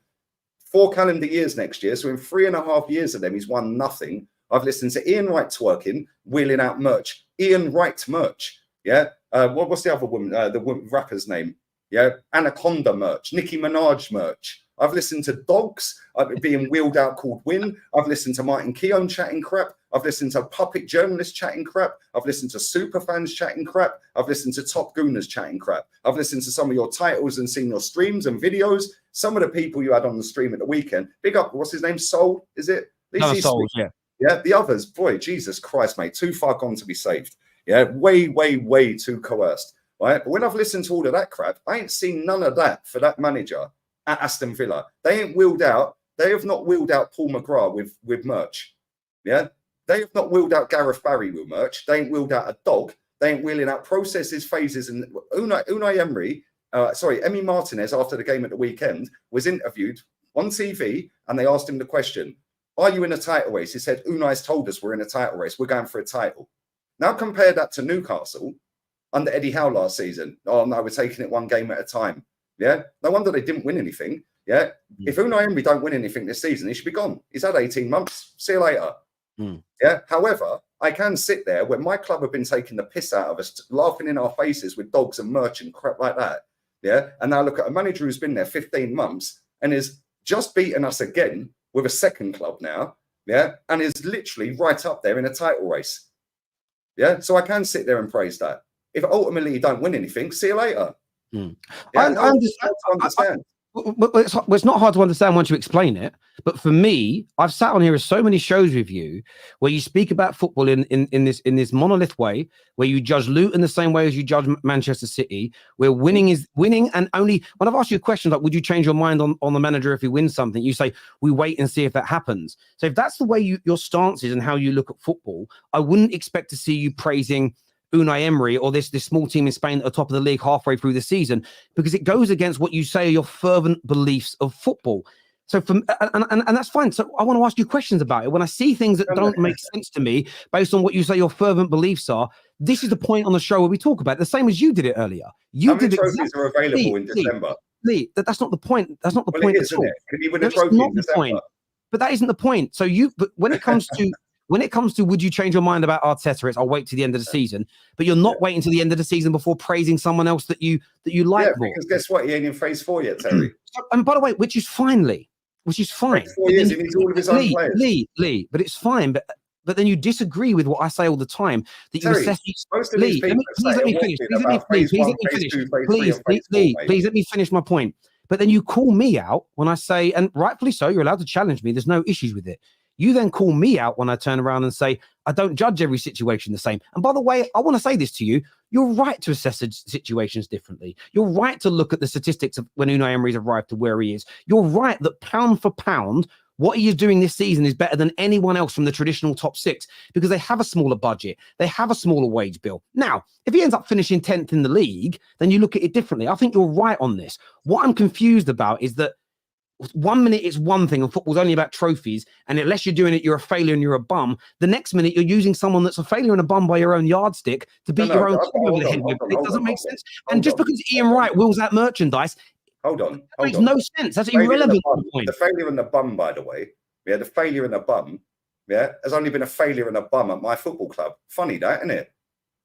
Yeah, because he weren't at PSG, statistically their best manager in history in terms of win percentage. He actually won stuff at PSG. He won stuff at Villarreal. He won 3 in a row at Sevilla. Yeah. So he's not statistically a bum there, is he? Oh, Lee, I understand that. And I agree. I think what you're saying is, let me finish my point. Lee, finish my point. Furthermore, no trophies are won in December. Agreed. Right? So I can have a look at what he's doing. And yes, it does come into it when it comes to merch and stuff like that, Terry, because they have hidden behind this facade of backing Arteta to the high heavens, masking all the crap that's happened with results and the 8th place finishes and bottling a title and bottling top 4. Yeah, how dare you wheel out a dog and call it win and laugh in our faces 3 weeks after you bottled a league, mate? Yeah, and all these people that along the way within that 4-year period up until now that have been sitting there gassing up progress, and now the ones sitting in your chat right now laughing at me for gassing up progress. I'm laughing in your faces and you're that dense you can't even see it. Yeah, go and read my tweets about Emery. Yeah, just go and read them. Everything you lot have said to me, I'm using your own words back on you, the same as I used Terry's words back on him for the whole show. Yeah, because all the time I've heard this for 4 years. Why is it different for Emery then? Yeah, and this is the problem. This whole show, but it isn't. Basically been me sitting here laughing at you lot for the shit you've said for 4 years. This is the point, though. I think, and I get you view it that way, and that's absolutely fair. But people should have, in my personal opinion, different opinions on different situations at different football clubs with different managers. And equally, like you've just said, Unai Emery, you wanted him gone at a certain point, and he failed at Arsenal. And you're right, he hasn't been a failure anywhere else. And maybe, just maybe, it is a fair point. It is a fair point. Doesn't mean it's right, but a fair point to say maybe we were all wrong for wanting him sacked. Maybe if we'd have stuck with him longer, maybe if we would have brought in the new board, the new recruitment team. Even Tony Adams thinks that. That's exactly. And that's and Lee, that's where me and you agree. That is a fair argument. But you can't have nuance for one argument and then ignore nuance for 5 or 6 others, because that in itself is the definition of hypocrisy. And that's what gets called out. It is. So because I'm sitting here using back all these logics and words and phrases and all of this that everyone's used towards me wanting my manager sacked from my football club, and when I sit and do it back, taking a piss out of everything they've said for 4 years, I'm a problem. No, I don't know if you're a problem. Well, clearly it is. Everyone in this chat right now sitting there going, "You're forget them a minute. You're not a problem. You're not a problem. You're not a problem. You're not a problem. No, at the end of the day, this lot are so rattled. You've been rattled. The chat are rattled. I'm not rattled at all. I've enjoyed this. I've absolutely loved every single second of this hour and 47 minutes. I'm not rattled at all. I'm not rattled at all. You know, Lee, you know me personally. You know I'm not rattled. We're going to get backstage. We're going to laugh. What a great show it was. We'll message each other. We do that after nearly every single show that we do. I'm not rattled at all. Yeah, I get a bit irate. I get to talk a bit. My face gets screwed up. That's how I am. I'm relaxed. I've enjoyed. Everyone, you've been telling me. Everyone on the chat every week's been telling me. Everyone on other platforms has been telling me. For 4 years, it's a process. It takes time. Rome weren't built in a day. Blah blah blah blah blah. Yeah, then on that logic, you ain't using for your own football club. No, and then when I tweet out about Unai Emery saying what phase is Unai Emery in? Yeah, blah blah blah blah blah. If anyone can't see that I am literally sitting there taking the mick out of them for their BS for 4 years, then seriously get off the internet and go and educate yourselves. So I think those tweets about the phases, I can clearly see that that's a joke. What phase is the Qatari team in the sacked Frank de Boer after 13 games? Let me keep talking. I understand that's a joke. When you're sitting there saying, if you look at the last 12 months and this and that and the other, and I think the manager's done a better job, I think you mean that. And I think you're right in that regard, or you've got a really good point. So I get that some of your things are taking the piss out of people. The irony is, when I do a clip taking the mick out of somebody, suddenly people in the comments are saying that I'm a bully and I shouldn't be doing that. So it's either we can make jokes on the internet or we can't make jokes on the internet. We, you know, I don't know what I can and can't do anymore. Let's do some super chats here. This one says, this is from Nathaniel. Long time no see, Nathaniel. Hope you're well, brother. He says, Terry, you are still scared of Epstein FC. My club has lost any standards and now are just vibes. And I've got 10 years of this, of hiring puppet managers and players speaking bullshit, never lower the standards. Yeah, Chelsea's situation is very crazy right now, Nathaniel. I do remember who you speak, although it's been a while since you've been on here. And interestingly, a lot of the media today are saying he's still being backed. But Fabrizio said that the club is saying it's unacceptable, although he's still being backed. He's under a lot of pressure, Poch. He could go very soon. He could go very, very soon indeed, because 12th is crazy. Well, not really. It's in phase 1. He's only just got there. It's crazy. I would rather Arsenal sit their stars tonight than risk their health versus with Anfield at the weekend. We have top of the group locked. Imagine going into this match without the game on Sunday without Saka or Saliba. No thanks. Is what Kevin Lee says. And then losing to Brighton either way. Imagine that. Are you going to hold them accountable if that's the case? Probably would you not. rather play? So would you rather play a full team tonight or rest a few players? I'd rather, yeah. Put the team out there, maybe not all of them, maybe mix and match a little bit. I don't think Saka and Martinelli travelled anyway. I'm not sure they travelled, but I'd rather go with a stronger team than what everyone's telling us we should be going with kids, because you've got to try and rectify that loss at the weekend. You lose again tonight, that's 2 on the bounce. Now the players have had a week off, then they go again, and be put back in again. How about keep some of them fresh, go and right the wrongs of that Aston Villa game, where some of them were absolutely abysmal. And actually keep them up to match speed. How many times do we hear Pep and other players and managers saying we actually like the idea of playing every 3 days? We don't want to rest. It's almost like, we've had a loss, we want to get straight back out there. But now everyone wants Epstein FC out there. So I get in the bin. I think it's about, again, I think this is about balance. I agree. I think you've got to play a good team. Equally, I think there's a few players you should look to maybe give the legs a little bit of a rest to. Pep, Klopp, Emery are the only ones with the most legit CVs of trophies. The bar is high. Others need to win and prove it. Arteta is still not on that level. Thanks. It's a very, very, very fair point. I don't disagree with it. The CV matters. Terry, you are responsible for your post period.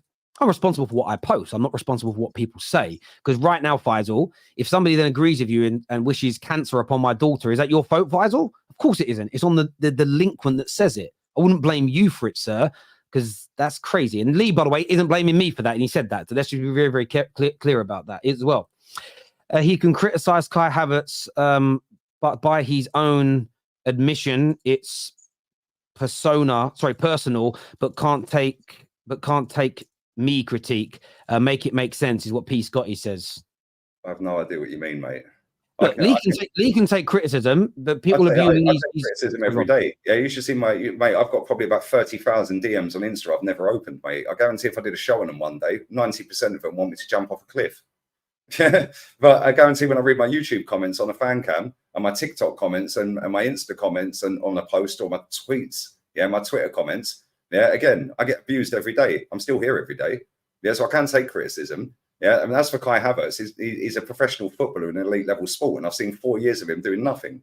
But it's all right though, because it's all right to do nothing at Arsenal because the bar's low. Put some respect on Big Angie's name till Spurs cooking. I praised him on Sunday. I thought they were fantastic. Mate, their fans are one of the worst out there, by the way. Happy Adoji Day because he signed a new deal off of the back of 14 games where they've lost and only just won a game for 6 weeks. He's had a red card in that time and scored 1 goal.